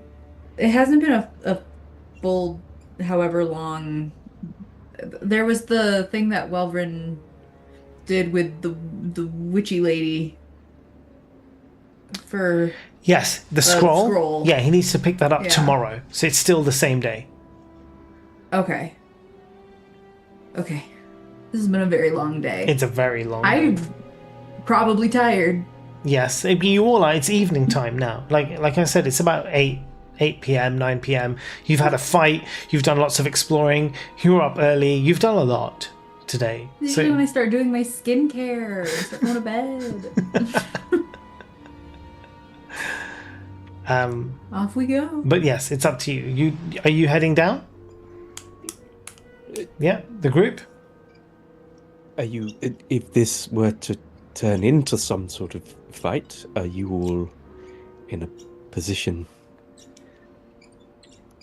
Well, I took That's every fine. single hit from the fight, so Marcy should be a peachy keen. I took one hit. It was like 8 damage or 6 damage or something. Okay, but I'm sorry. Cries been healed. 15 health left. Crying for you. Right. What? I thought we got healed and stuff because No, we did get healed. I'm fine now. Okay, because I was gonna say I took one hit. If we want to avoid a fight, maybe we go to the 3rd floor and talk to the orc that I met. I want to say, Zehas, we also passed a shop that Welvrin thought that you might like. He pointed at the aside, and he said, "Oh, I think Zehas would like it in there. He was thinking about you when you were gone. It was so cute." the sea chest. It had nautical theme. Yes. Do you know what they sell? Chests. And lockboxes and safes. That's right. Yeah, things for ships, like storage for ships. And you're a seafaring type. It could be something useful for Callie to practice on. Lockpicking. True. Lockpicking. I could do that. So, before we break, where do you want to go? Do you want to continue to explore what's here, the rest of the floor? Do you want to go down to Skullport, or do you want to go up to the 3rd floor and begin exploring there? Or do you want to sleep and then continue exploring in the morning? I don't I'm need okay to sleep. not sleeping. I don't know if I want to get into an extended fight right now, so I don't know if we'd go to Skull Island. So my vote would be the 3rd floor. I'm pretty good. You can have all of my focus points back. So like. Yeah, I think you're pretty much top notch. Yeah. So either way the party wants to go.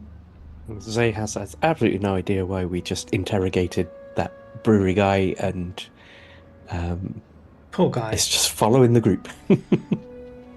Poor guy. What about Callie? Does Callie have a preference? Where does Callie want to go? Callie is gonna follow the group because she also doesn't know why we interrogated him, but his alcohol was great.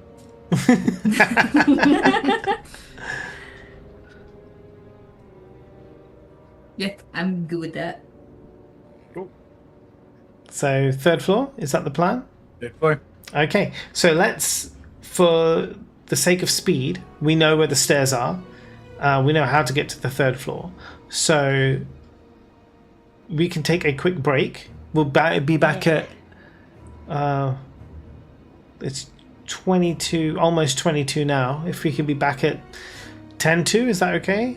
This gives us 10 minutes. Is 10 minutes good enough for you guys? Yeah? It'll give me a chance to sort out the rest of the next map and all that jazz. Cool.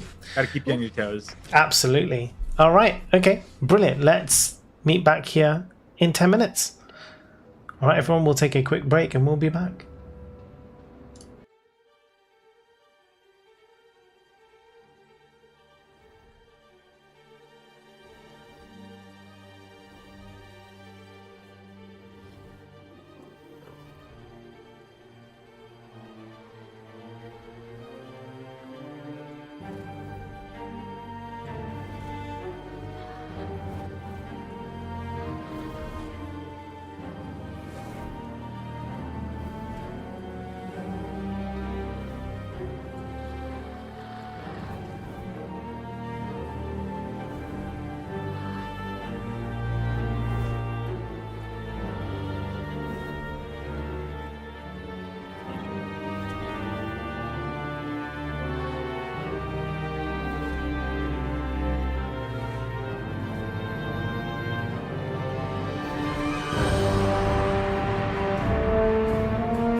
Hi everybody, welcome back.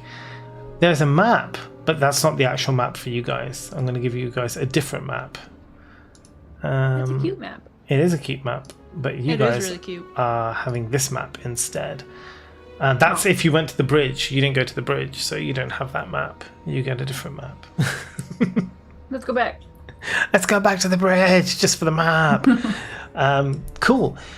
So, you have decided to explore to the 3rd level of the dungeon. Now, you know of the dungeon of Skullport. You know that there are various staircases that go up. You took one initially. The one that you took was at the very east side of Skullport. You took a staircase up. There is a quicker staircase to get up to the 3rd floor from where you are, and that is at the very north.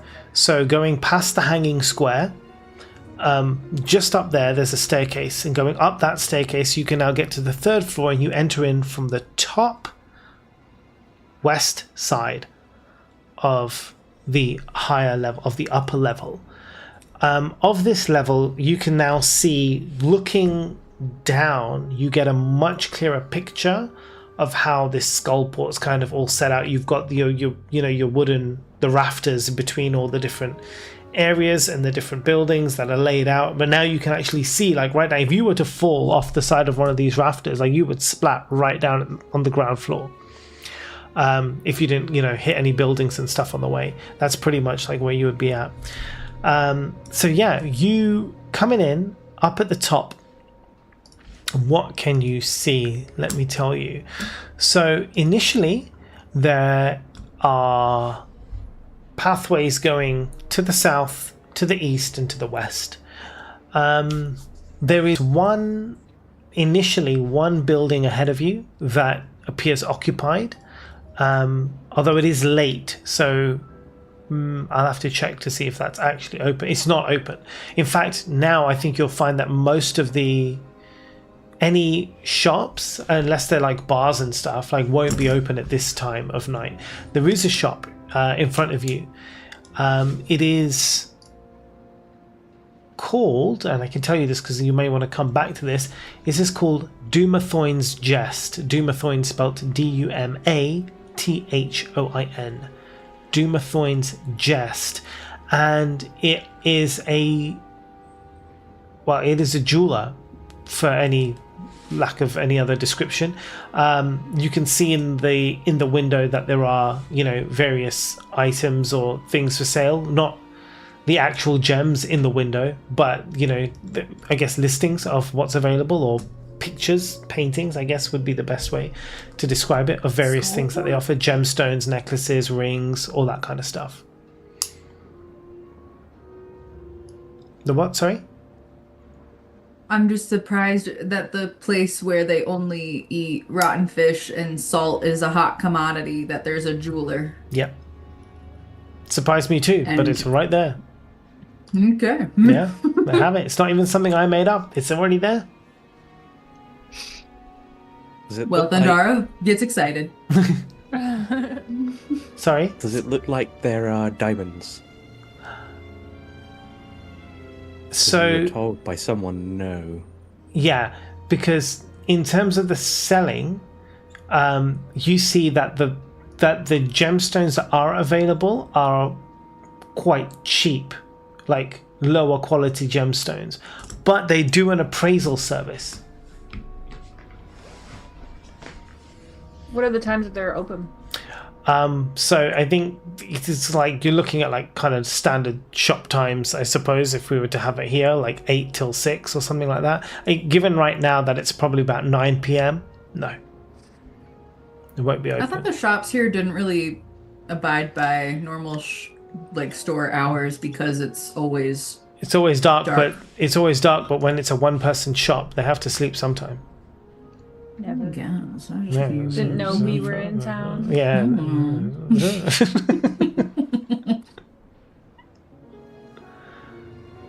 Yeah, I think we're looking. My face is for pressed to the glass, and I'm like, "We're coming back tomorrow." Yeah. I just look at it and go, "Yeah, it's cheap tat." That it is. What do you mean? They're sparkly. They're valuable. she's not wrong by that either. They're valuable to her. Yeah. I pick up rocks, guys. The standards are not that high. And I just kind of go, basic ruby. That looks like a very cheap damaged sapphire. That's quartz. That is clearly glass that they are pretending is not glass. I'm salivating. It's just the names. All the glass. Glass in a necklace? Are you kidding me? It's like you had me at cheap. I was telling him and I think Kaser that if Thundara was to get a job in the real world, she would work at like a Marshall's or like a discount clothing store. Oh right, like a low budget retail. I love that. I also mentioned Michael's for her as a craft That was so good. store. Craft jewelry. Yep. I catch myself appraising all the jewelry and then go, I only know this for spells. And then I walk away. Not for fashion. Okay, so Welvin, what did you say? You said you were looking for. I said, yeah, I wanted to be looking for the fountain.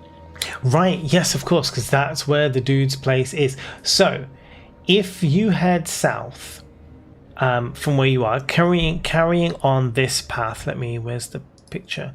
So, carrying on this path, basically coming down south over here, the place of the fountain is this block.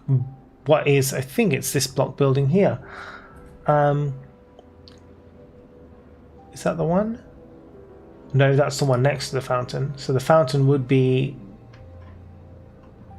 just here. Oh, I'm moving the wrong thing now.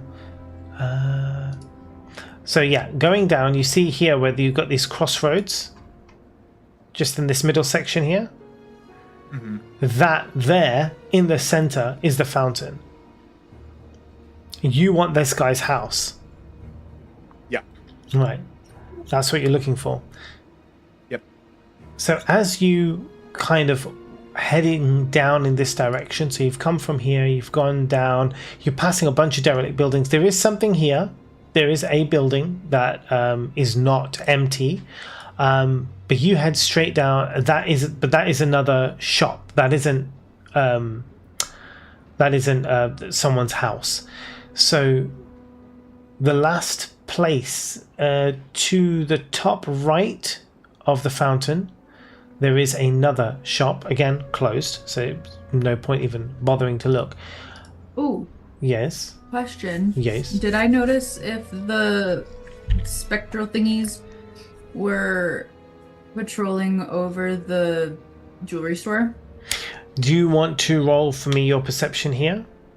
Yeah. Disadvantage because you can't see in the dark. That was a good roll too. I know. Life sucks. Okay, wow. Fast. 17. 17. You do notice them as they are going. So you'll keep walking. As they go around, they do in fact kind of stop, linger a little while outside. On a 17 on this floor, you notice that the spectators go on this floor. There's only about 5 of them. As they go, it's less distance to cover, and there's less places open, so they do their rounds much faster up here. So you can see the same kind of ones circling, coming back sooner. On a 17, yeah, you could absolutely see that, right? You could notice the different ones, and you know how often they're coming back. So, okay. In terms of the residents, if you want to see this guy, the only house that you can tell near the fountain that has lights on or anything is one kind of to the south east of the fountain. you can make your way around it. You can see where it is. You're basically going to have to go around a few corners, come around again. We don't have to worry about all of that. But basically, when you get there, you can see it's the biggest kind of property in this area. And it's this place here. I'll put it in the middle of the screen so you can clearly see. Right, this is the place. It has a front house, front room, front something that then goes through a hallway into the main property. Yeah, I'd like to go check that out. Okay, cool. I want to stop Welver and ask, what are we doing here? This is a great question for Welvrin. I think that we may be able to speak freely here in some form or fashion and find some information about how we can achieve our goals here in Skullport. As someone who is not clear on what all of our goals are here in Skullport, I say let's go.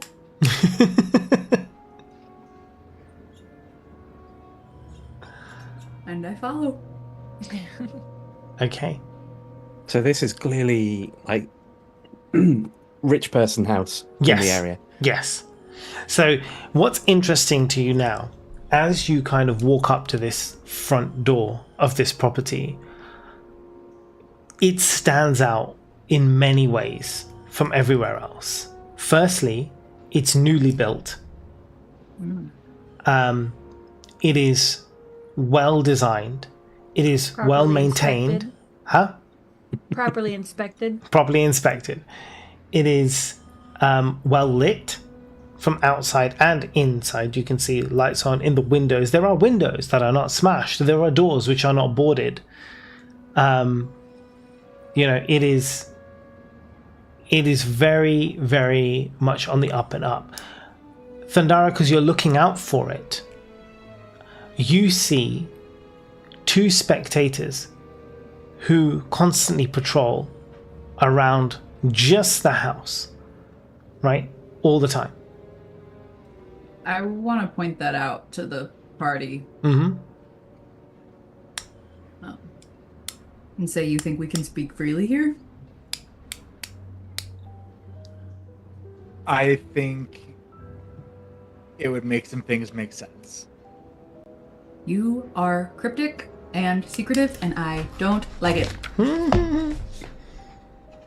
I think Thundara, maybe you just aren't confident in what our goals in Skullport are. Obviously I know, but Welvin, perhaps you could tell Thundara. Maybe once we're inside, and I'll knock. Okay, 1 second. I'm just writing the notes. You want to knock? Or you want me to use my highly advanced skills of dexterity to strategically? No! I no. point to I take Kelly's head and I make her look up at the spectral. She can't also see in the dark. God. They're not supposed to be there right now. Like 10 more minutes. And as you do look that, you're like 10 more minutes, but you can literally see that as one spectator goes around the back of the house, the other one appears. There's a constant vigilance with all their eyes in different directions, like making sure like the house is constantly under watch all the time. I say, it's okay. We all make mistakes sometimes. Not me, but other people. That one snuck by me. That's on me, guys. Okay, well then, you want to knock on the door. Give me a second. Let me pull up the information of this place.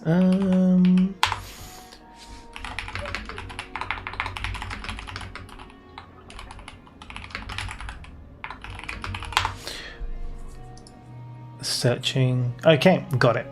Right. So, as you knock, the door opens again.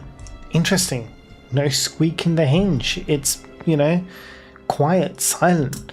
these two big kind of double doors, and you can see even on the outside of these doors there are, I guess, pillars have like braziers on the outside, so it's lit. There's fire. You can see here, which is crazy. Dilate so hard.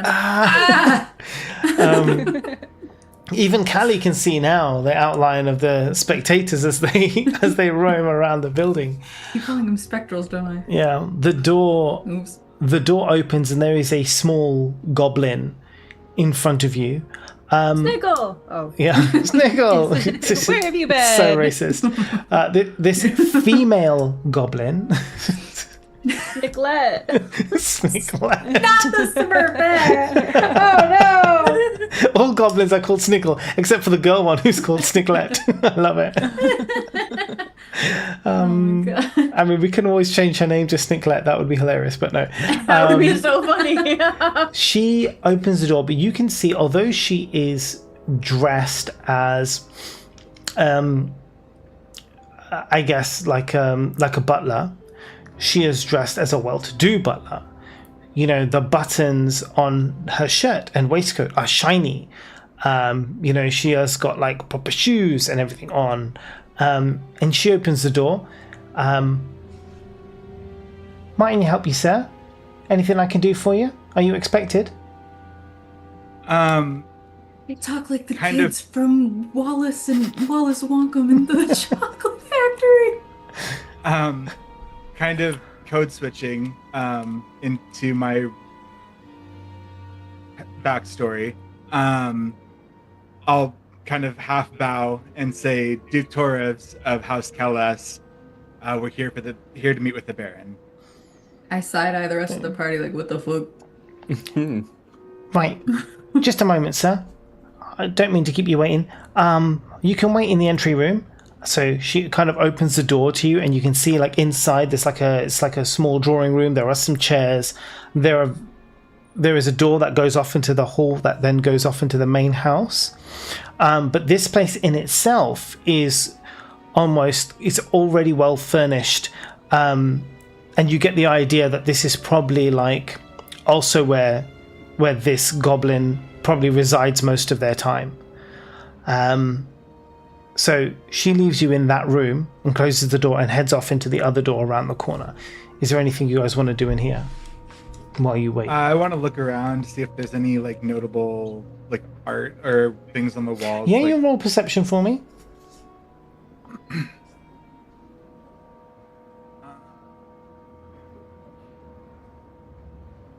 That is a 23. Yeah. 22. Yeah. So you can see in this room there is a desk that looks pretty like solid, like well made desk, but it's not an antique or anything like that. And it's been used. There are papers on it. There's like a quill there.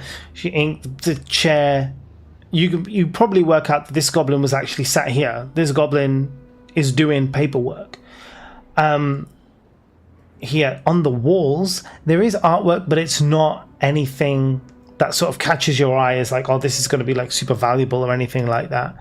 Well, I'm more looking for like themes or anything like if there's anything like that. That's... Not really. This kind of just seems to be like a mixed collection of stuff. You probably work out that the Baron kind of leaves the goblin to do what they want in this place and decorate it how they want, which, if anything, it's not really insight, but from that perception, you kind of have the idea that whatever the situation is with this Baron and this goblin, like this goblin has a decent amount of freedom, right? Which may lead you to draw some conclusions as to the nature of the Baron. I sidle up to Welvrin whilst he's exploring and just be like, you know about distilling, which is interesting, and we'll probably ask about that later. And what did you say? Ducat of House Erith? Some fancy words. Yeah, that was a past life. But a real one, not a made-up one. Yes. And at this moment, the door opens and the small goblin kind of bows down. Right this way, he says. Right this way. And kind of leads you into the main manor where you now see the Baron is kind of stood in the middle of a rather large hall. There is... Here now you see it is very differently decorated. There is a lot more valuable items, vases, the paintings, the different things around. In terms of a theme, no, but the theme, I guess, would be that it's expensive. So it's not necessarily like, you know, oh, he's got loads of paintings around like birds or whatever, right? It's more like all of these paintings are pretty valuable. They're not like insane, they're not like museum level valuable, right? But, you know, he's rich enough that he can have all of this here in Skullport. Do I find any of it like beautiful or pretty, or is it just expensive?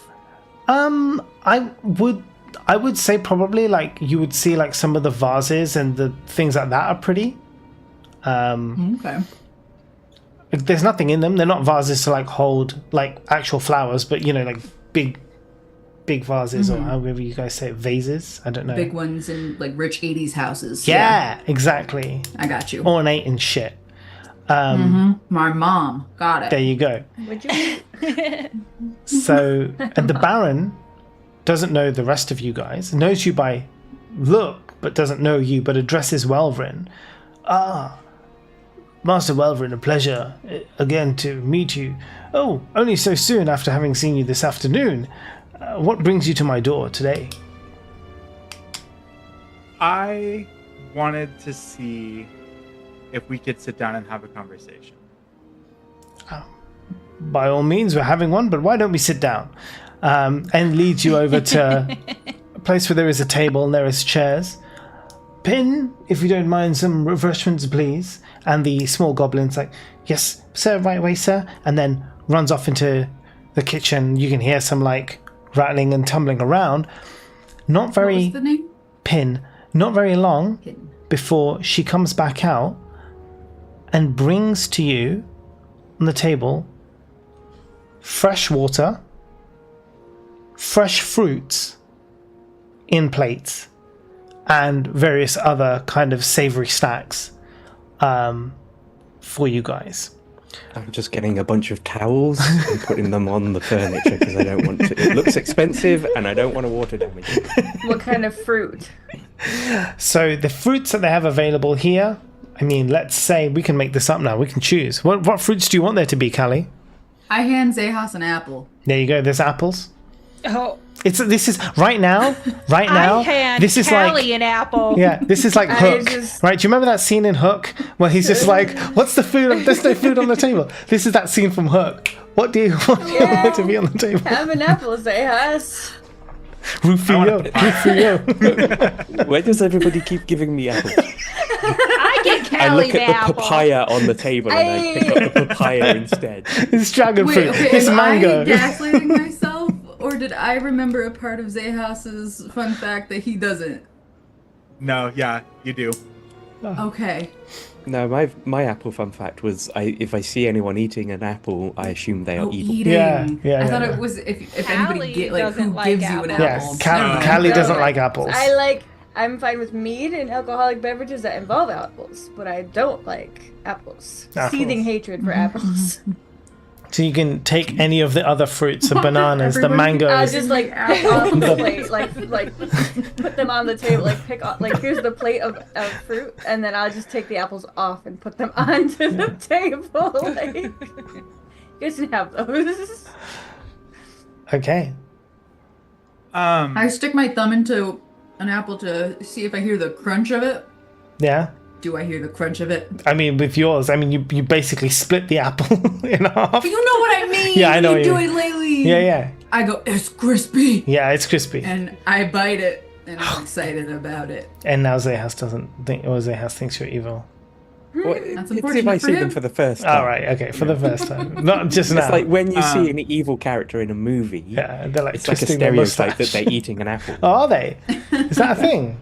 Yeah. There's movies? What's a Yeah. movie? What's a movie? Oh, What's a movie? like those scenes where they're taking it with the knife and eating it straight from the knife. Like That's the so bad sick, though. I guys. always think that looks fucking amazing. badass. Yeah, I used love to that. do that with butter knives as a kid, and I felt so fucking cool. Like now I've told you about it. You're gonna see it whenever you Everywhere. watch something. Why are evil people like apples? I don't understand. But it's so good. I do like it. While we're in the above conversation, Shasta, can we share what that gift was? Oh, I'm sorry if I distracted the class. Kaser sent a GIF in a group chat that made me actually cry. I was laughing so hard. I was I so had to confused. mute and I almost peed my pants.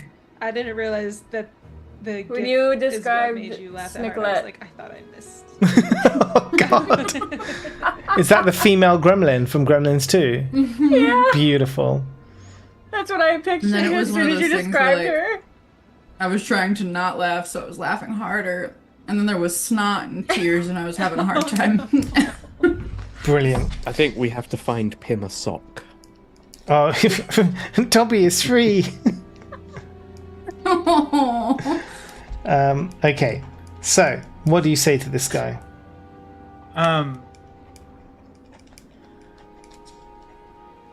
I think When Pim, we by met- the way. When we met earlier, there was obviously an audience. Is it safe to speak here freely? I suppose it depends on the nature of your conversation.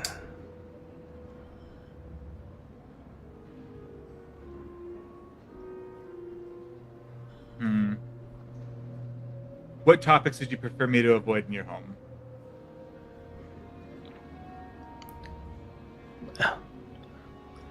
Write it down. Can you Yeah, I imagine suppose somebody that- coming yeah. over to your house and asking you this question? That is so weird. Yeah. I think he's asking if this is a safe space. Again, This It is- so weird. it is safe.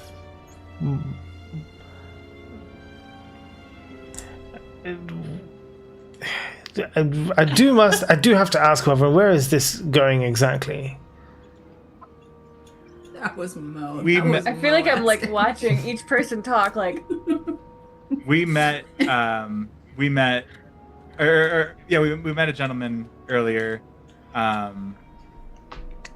who couldn't get the materials he needs for his business, and we haven't had a fresh meal since we came down here, let alone fresh water. Yet you're seemingly getting it through, and I'm just curious as to how that's happening. Well, if you do remember from our conversation, I have served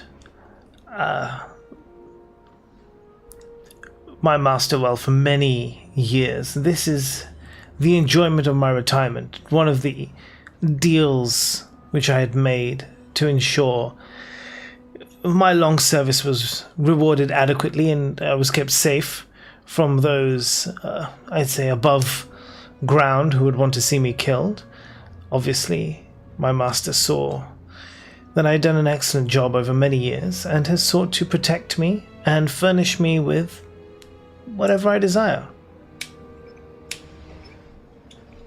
And we are looking to see if we can get an audience with your former employer. Or someone who can get a message to him. As you know, we've made maybe too much of a name for ourselves. And we want to ensure that that is that we're handled respectfully as we kind of move through this level of the dungeon. Well,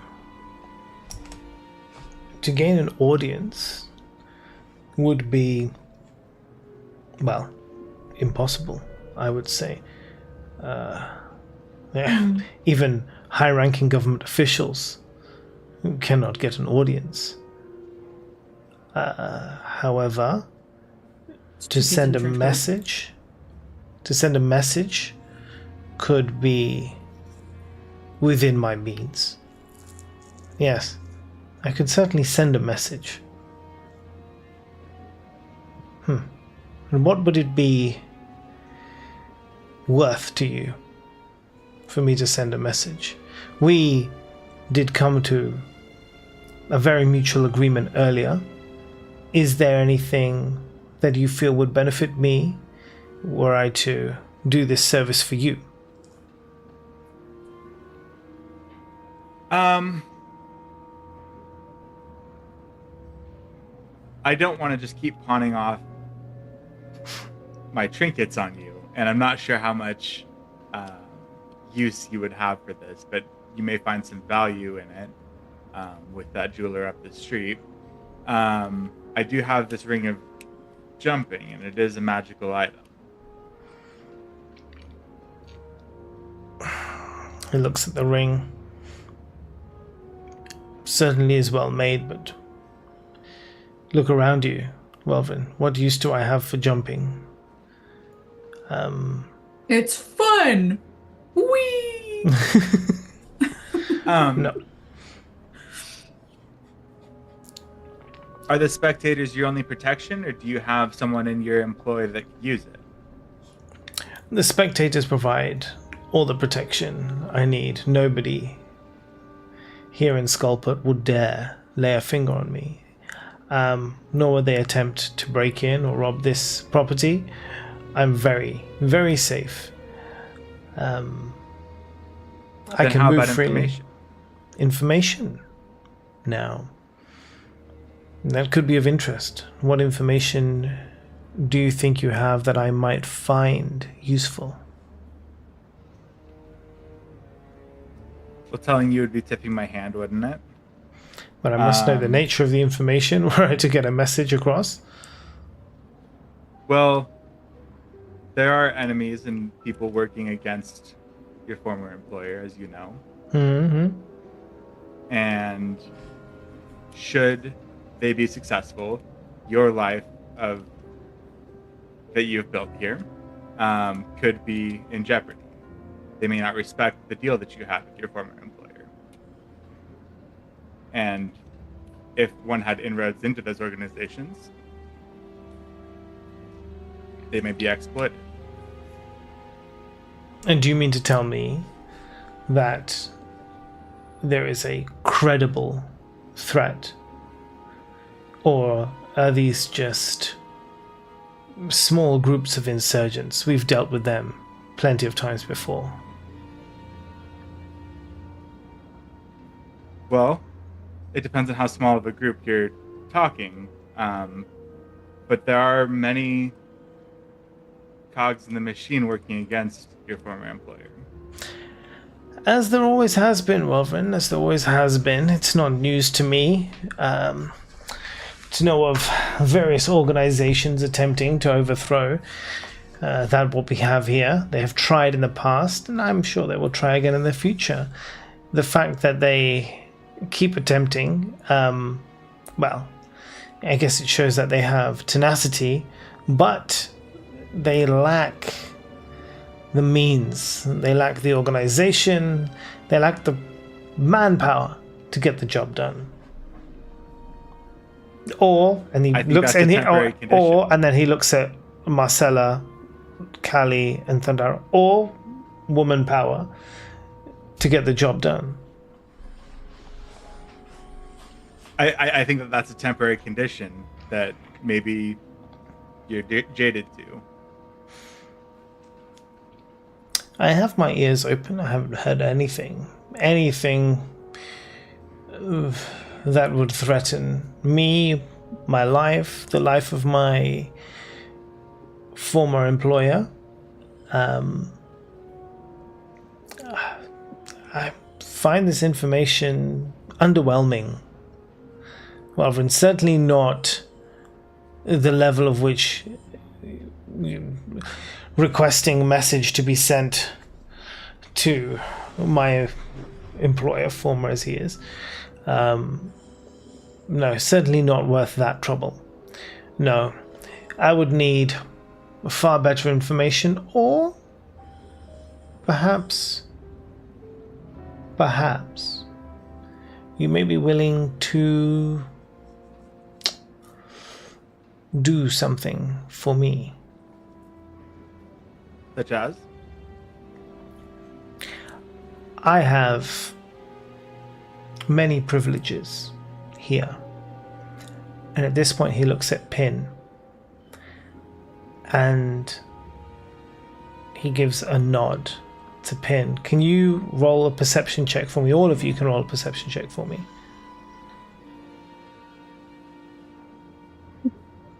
I got a 5. 18? 18. Anyone higher than 18? 22. 22, 20. Okay, cool. So the ones on a 22 and a 20, you notice that when Pin is nodded to, she mutters under her breath and slightly kind of moves her hands. And suddenly the Baron kind of relaxes a little bit. We don't have very long, but I will tell you this much. I have many privileges here due to my station and the work I've done. However, I don't have complete freedom. There is something I would like to send up into Waterdeep. However, it's not something I can freely send should I wish. It would be something that I would need someone to place on a boat going out of the harbour. Where it needs to get to, I have men on the other side to deal with this, but I need someone here to do this job for me. Everybody here knows who I am.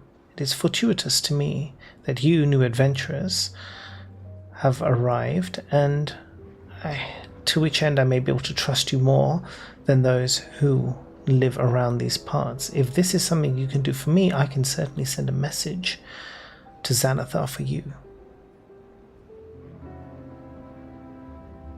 I'll look around the table and see if anybody else is willing to do this. I'm pouting, and I'm mad, and no. We have it on good authority that smuggling leads to a hanging. It is possible that if something is smuggled in and detected, this is true. If something is smuggled out before inspection, that is true. If something were to be put on a boat at the last moment, after all checks having been completed, and he looks at Welvin, I believe you may have the exact ability required for such a task.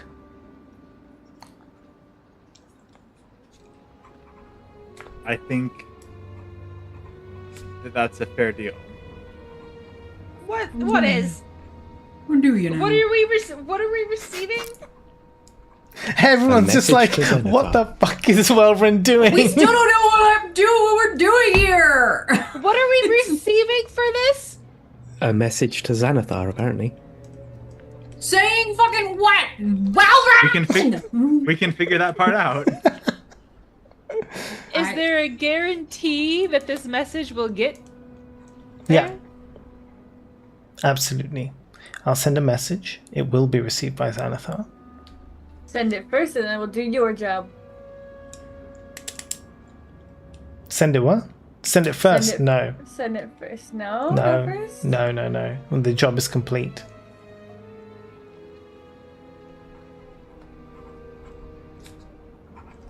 I'm pretty strategic when it comes to sneaky stuff. Just saying. You're not sneaky, you're just strategic. Strategic. Yeah. take away our inspiration. No, that's what I mean. I can't remember our code word for talk to me in my head.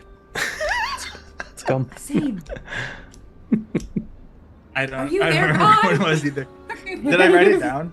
It's me, Margaret. Why don't you roll a Same. history check and see if you know, if you can remember? Yeah. No. 3. Yeah, 8. Oops. No, you don't remember.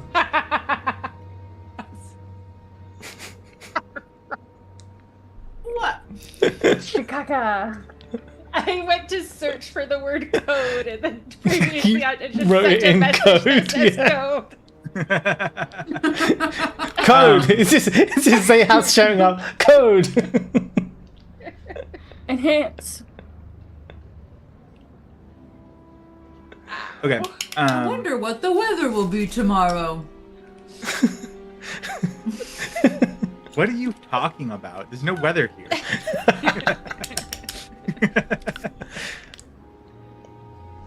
Pox upon your family. Um, Not your family. Well, it sounds like you would be taking all the risk, Welrin, and we don't exactly know what this message is for. I'm gonna message Zahas because I don't want this out in the open. Yeah. That I think. Let's see. Hold on, I have to do this 25 words or less. Which usually isn't a problem for me. So There's just a weird silence going on right now. I guess I'll ask this guy about his ornate vases. Do you have any family? I think we need to do something here to make it to the next level, and I think that it's through Xanathar.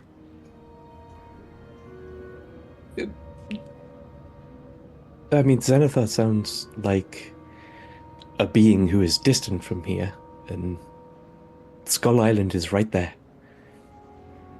And Skull Island's where we're gonna go to smuggle this on. If you're confident you can do this, it sounds like all the risk is on you. Feeling we'll Yep. all be swinging for it. I feel like, although I know I don't hear this conversation, but we are associated with Welvern pretty Yep. closely and well known at this point. Yep. Except for that one distillery guy who Didn't know you. doesn't get out of his own world. Bless that man. So whilst this is going on, the Baron is regaling you, Thundara, with a history of every vase in his collection and like where he got them from over like many years. I love this. Listen, I'm not inclined to always agree with Welvern and go about with his shenanigans, but if you throw in one of these vases, maybe we have a deal. Is it? Are you? who's gonna Are carry you it? serious? You want one of Two these vases? 2 vases. Absolutely. 3. 2 is good. All right, well, And the Dharma made the deal in- for you. In good faith, you may have the vases before you complete the task. He clicks his fingers. Pin comes along. Which 2 would you like? I get to choose? Based on what he told me, I choose the most expensive and Yeah. ones that he would miss the most. Yeah, absolutely. He points at the 2 vases. Pin goes, picks them up. Massive, heavy vases. I go and help her. I go help her. And passes them to you. Thank you, Pin. You're a doll. Where are you putting Real them in your? treasure. Are you putting them in your bag of your purse of holding? Can I fit them in there? Yeah. Can they fit in the opening? I mean, yeah. I mean, it's gonna be a real stretch. I mean, we're gonna put a drawstring around that purse, probably. But you know, for the sake of flavor, fuck it. Why not? When, All right. when Princess Mia puts the tiara in her bag and she's like shaking it down.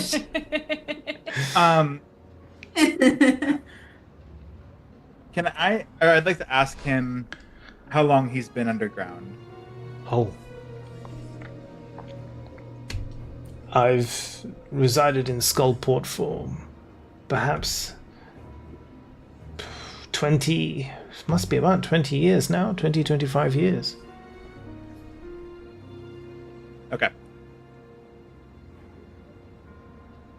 Can I glean when he says you have the particular set of skills he's talking about the invisibility? You can roll an insight for me. That is an 18. On 18, you know he definitely knows something about Welvrin's abilities.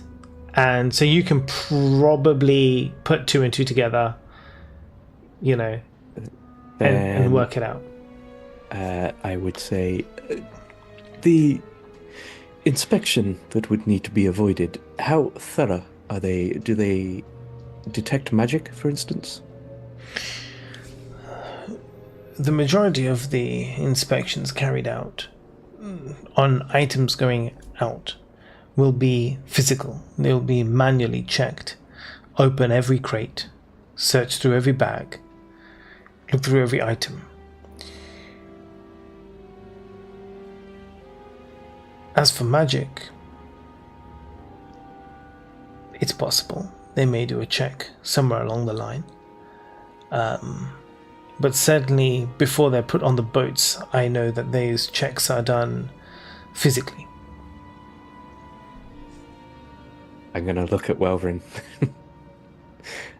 And What? Sure are zesty. I don't think I would be comfortable with you on the ship. This is in our heads, right? Yeah. On the ship by yourself with the possibility of your magic being detected.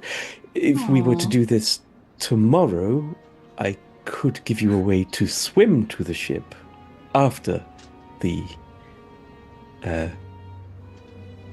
inspections have been carried out. Yeah, there's no reason it has to happen today. I want to ask the guy, do we get to know what exactly we're smuggling onto this ship for you? If we're putting our lives at risk? Absolutely not. Is it waterproof? Fun. I can contain it so that it will be. That would be Does very it good, please. need And- air holes? No. Would it If- if you were a nice person? I'm gonna smack Nadara's arm. That would have hurt if you were strong. If Fireball. we had another way of getting it to Skullport, or getting it to the surface, would that suffice?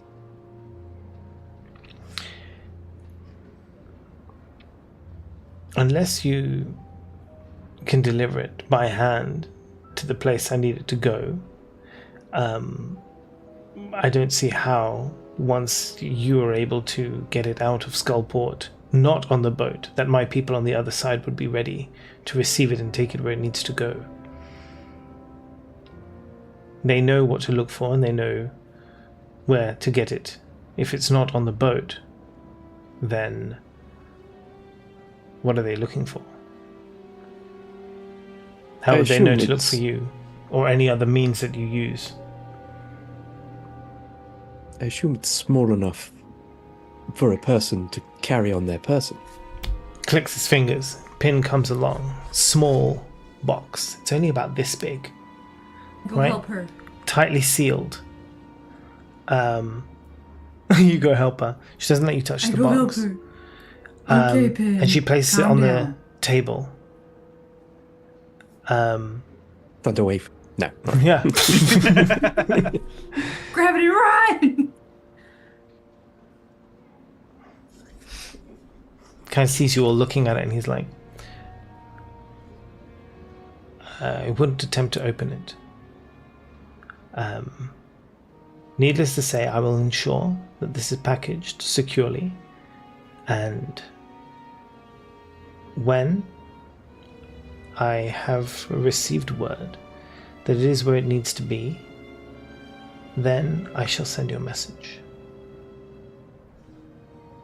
Well, if we can't know who it's going to ensure that it goes directly Nope. to them. I will know. Oh yeah, but do you want to? As in, are you asking if you want to send it directly to the person yourself? Yeah.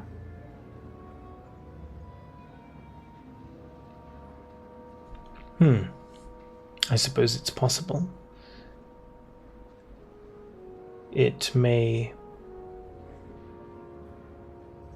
be complicated, but I could have you hand it to somebody on the outside. And how on earth do you attempt to get out of here and up there to meet a contact?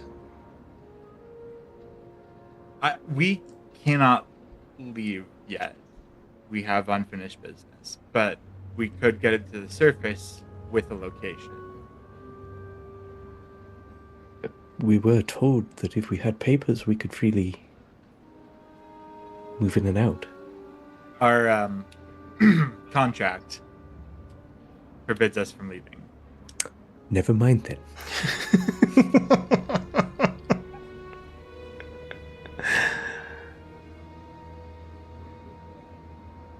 The reminder of the contract comes flooding back to Thundara, and she starts getting mad all over again. I was waiting for that.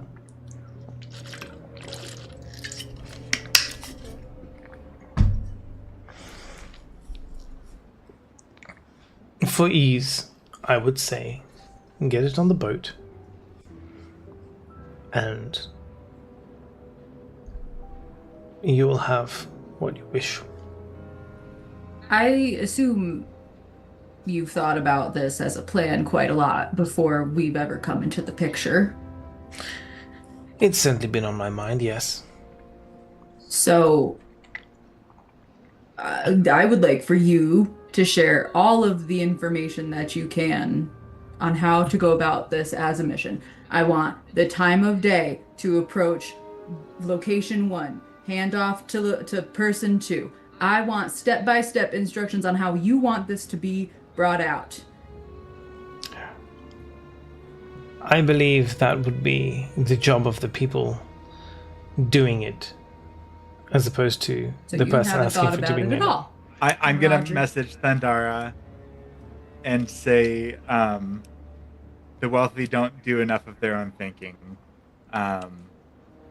This is on us. Everything always fucking is. So, ultimately, Ah! that box on the boat, after inspection, job done. Precisely. There is, or there will be, a crate on that box that has my seal on it. This box must get into that crate. I will provide you with the seal so that you may reattach it after it's broken, so no one will suspect on the other end that it has been tampered with. Make sure everything you give us is waterproof. Absolutely.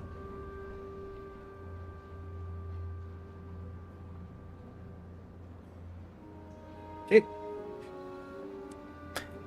And you see, Thundara, that now you have the 2 vases. Pin just goes round the back and takes out 2 other vases that look pretty much identical to the ones that were just given to you off of the thing. And they're different, but they look very, very similar.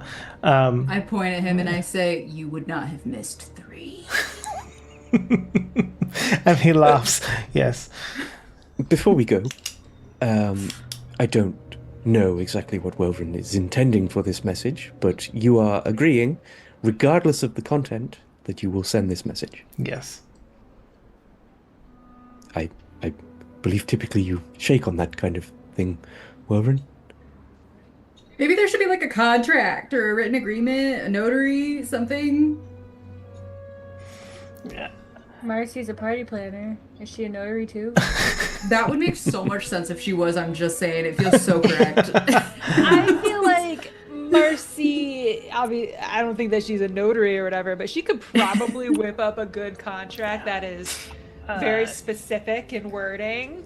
I don't think any contract that we write here or sign here would Spit be on your hand and you shake.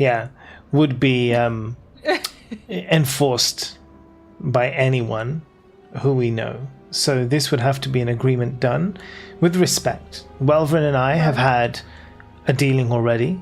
We have developed a respect for each other. I trust you as a group. I have seen what you're capable of. I've heard of what you're capable of. And I can absolutely have a message sent for you if that is what you wish. To this end, would say- we can make a deal. This place it strikes me as somewhere where backstabbing is pretty common. And I just want you to know that if there is some thing that you don't tell us about this, something that happens on the boat, and our friend is put at risk by you backstabbing us, you've seen what they can do. I'm no fool. I saw them fighting. I understand that if I were to lie to you, and something did happen to a member of your party, that you would rain down hell upon me. I'm aware. And I am not stupid to take that risk. Okay. I'll put up my hand to shake it. And as we shake, a word of advice. You've been down here a long time, but you clearly don't know the history. My house name, it's a lesser known story, but do your research. And then I want to leave. Okay. Okay, Cryptic. I do want to ask if he knows anything about the drow on the east side of this level before we go. Yeah, what do you want to know about them? He'll have some knowledge about the general... about this area. I kind of want to know about, like, his take on what's going on over there. Like, basically hear his side of what he thinks is happening over there. Yeah, so I mean, he's going to tell you pretty much. It won't be too dissimilar to what you already know. So, in terms of this area, or in fact, not even this area, but a lot of this dungeon was resided over by dwarves for centuries, but we're talking centuries and centuries ago, because this particular mountain is very, very rich in some very valuable ores, for example, mithril. And the deeper you go, there is more and more of it. But at the same time, this particular mountain is concentrated, or had been a concentrated area of the weave, where the magic basically crosses from the other worlds into this world that you know of. And so to that end, the Mad Mage basically came down to kind of set up shop here, and in doing so wanted to ensure that all of the Undermountain was under his control. So he opened portals and brought in ridiculously crazy monsters across all the different areas. They killed off the dwarves, they killed off many of the old ruins, and everything you see were destroyed. And some of the monsters, things that you have still come across, old knights, gelatinous cubes, all this kind of stuff, are remnants of all these different monsters he's brought in to kind of eradicate all the different areas. But then, once everything had kind of broken down and people had gone out, other people came to set up shop. The drows and the hobgoblins that have been fighting in that area, that fight has been going on for like a few hundred years, because one of them set up shop first in those ruins, and the drow basically also wanted to set up shop and take over. But lots of people are attracted to this area because for the magic and for the money, right? For all of these rumors of treasures that are hidden around here. But once people come in, they set up shop, they kind of don't really want to leave. And that's very odd, but they never want to leave. So the war began between the drow and the hobgoblins. Who started it? Who knows? Who was there first? Who fucking knows? It was so long ago, it doesn't even matter at this point. But the fact is that they kept trying to take over, and the drow are basically doing in the name of Lolth. They want their spider queen. Well, she demands, and I guess because she's got that close relationship to the Weave, she wants in on this territory, and her plan is take over. The hobgoblins are like, well, no, we were here first, you can't take over our land, and so they are fighting over the same area and have been doing for so long. But as you see, there are other levels of the dungeon where there are other people. You've got the Xanathar Guild, you've got the Zentarim who are out there, you've got all these other people who are kind of vying for even small bits of purchase over any parts that they can get. But still, you know, people say that, you know, with all of this infighting that's going on with all of these people, is the Mad Mage like even here anymore? Like, does he even exist? Like, if he does, why are all these other people in his bloody mountain? Right? So these are the kind of rumors, these are the kind of things that go around. In Skullport, people are very happy because although it's a kind of, you know, this kind of low-life denizen, it is still protected. People can kind of, you know, do what they want to a degree, and they've got the protection of one of the biggest, you know, crime lords of all of Waterdeep, you know, if not the Sword Coast. So they're like, hey man, whatever the hell's going on, like, we're fine, we don't have any problems.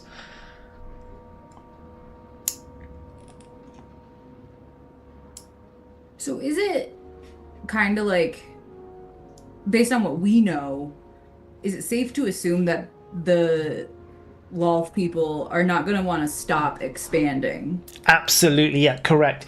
Even Welvrin will tell you this. They will basically go and take as much as they can. Once they've got that area, once they've now taken over the Hobgoblin area, they're going to look to expand. And Okay, expand so- out and go up and down. Has he told? So he just told me basically what he knows. Yeah. He doesn't know about anything that's happened with the Hobgoblins that you guys did. He doesn't know any of that shit. Or the stuff that you pulled. Okay, so I would like to say, kind of as a exit line, I guess. Great. So you know about the Spider Queen and her many millions of teeny tiny little spies that are well equipped and ready to deliver all of the information that the Spider Queen wants back to their very strong army that I would never attempt to fuck with, and that they're gonna be expanding this way probably pretty soon since they just took over the last remaining area of the east. Good luck. I hope you don't lose your house. I wonder if they'll bring that fire breathing thing. It really hurt. Really hope not. So at this point, he's like, you what? Yeah, I just want to plant that seed and kind of leave. Nice. He clicks his fingers and Pin, kind of, you see those ones who rolled at the 20 and above last time. You notice that Pin kind of just relaxes a little bit and stops whatever she was doing, and the Baron says, thank you so much for coming, for your stay. It's been a pleasure to see you again. Welvrin, please do stop by anytime, and maybe next time you're here I'll have mounted the drift globe, the globe which you gave me last time. I haven't had a chance yet to find a perfect spot for it. And Pin kind of opens the door and leads you out to her room and then out from there. So after the door closes, the smile's gonna fall from my face. Gave that guy your drift globe? I sold it for those What for? diamonds that are in your pocket. Oh. Oh. Do you not want the drift globe? It's not that, but I think that our continued survival is probably more important, and I can see. So Fair point. And I suppose when you flare it up, it does diminish your abilities a little bit. Yeah. Some of us can't see. Some of us could have used it. You couldn't attune to it, right? Can I ask Sayonara if I- you saw the thing with the pin? Yeah, you What? can talk to Okay. Zay. Yeah, talk to him. Talk to him about it. Like what you thought about what she was doing with her hands. I would suggest we don't talk about it. Okay. And then I take Callie's head and I point it at the sky. Bless you. Bless you. Bless you. Thundara perhaps hit on something that could work as leverage. With That the was information smart. about That was fighters. really smart. Can you take heroic inspiration for that, please, Thundara? That was bloody solid. Yes, I sure can.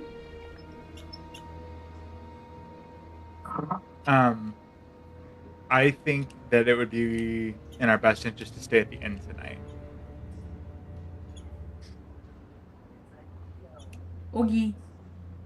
Yeah, so you want to go back down to the inn on the first floor? The ground floor, sorry. Okay, so for the sake of, because it's basically 11 o'clock, but we can basically say that, yes, you can get rooms at the inn for the 5 of you, and food, but you remember how awful that food was. Or you can just go into your rations if you wish. I really would like to say I pocketed some fruit from Hoity-Toity's place. Do you want to roll a stealth check for me just for fun, just to see if he Sure. knows that you did or you didn't, if he even cares? I was a 16 plus just one. So, oh wait, stealth. I'm wearing that other. No, That's okay. the other amulet. Nat Yeah. 1. He didn't notice. He was too busy talking about vases and whatever, so he didn't even notice as you as you took that fruit. Don't worry, guys. I've got dinner. Being pretentious. Yay. Yeah, Wonderful. I am going to bathe when we get back to the room. Okay, cool. Since we are ending, I do want to do something real quick. Yeah. On the way back, I want to call Welvern out and Ooh. say, House of Huh? How's the Holiday huh? Hoobie Wuddy. What did we just agree to, friend? Pal? Party member? Who the fuck are you? Or should we wait Like till I we told get to Zayhouse, the that's a inn? former life. That does not tell us shit. What did we There's agree to? Who clearly were some- you? history there, given your parting words to that man, but we can discuss that when we get to the inn, perhaps. Is it possible to lockpick this box? Which locks? I fucking wouldn't. Oh, the box. You weren't in the session. Yeah, the box. Yeah, no. You won't be able to. There's literally no lock on it that you can see, but it doesn't open. Okay. Yeah, you weren't in the session that Snickle almost died, where I got my ring of invisibility. Oh, yeah. That would have been instant death. The rooms at this place are 5 gold pieces per night per room. So you guys bunking up or what? You're gonna take individual. You have Hell money yeah, now. we You have so cheap. much money. Oh. We cheap, but we also. She's like, we're never going to get to hoity-toity status if we keep spending our money. We started this campaign in 2 rooms. I think we should continue this campaign in 2 rooms. That's all right. Oh, you don't want to snuggle? I think he wants to Oh no, he snuggle does want to Zayhouse and snuggle. private. Yeah, exactly. I think that's the As thing. soon as Welvern and I get into the room, I'm going to pull out the diamonds and be like, okay, well, let's see if you got scammed. And I'm going to hold them up. And then I'm going to drop one in a glass of water and check how it sinks. And then I'm going to run it across a piece of glass. Are they real diamonds? They are real diamonds.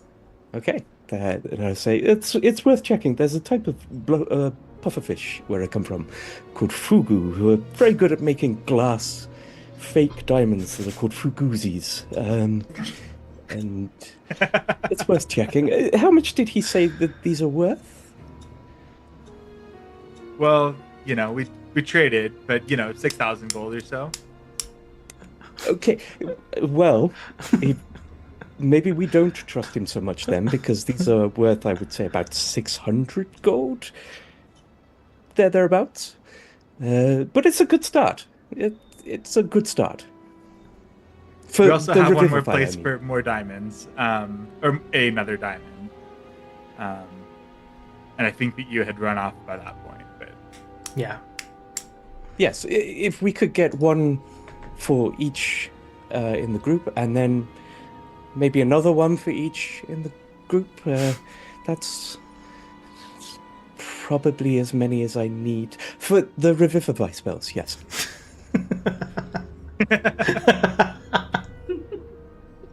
Holy shit! It just clicked! So I would just... we will end there. You guys can all take a long rest and get all of your stuff back. When we start next time, and we'll discuss when that's going to be, it will be the next day. And there will be Important to note that in things the girls' to do. room, Callie and I are for sure talking so much shit about Welvern and Oh, just yeah. going off. And I'm there being like, he isn't that bad, guys. I had such a great conversation with him. I love that. She got hit in the head. Brilliant. We gotta keep an eye on this one.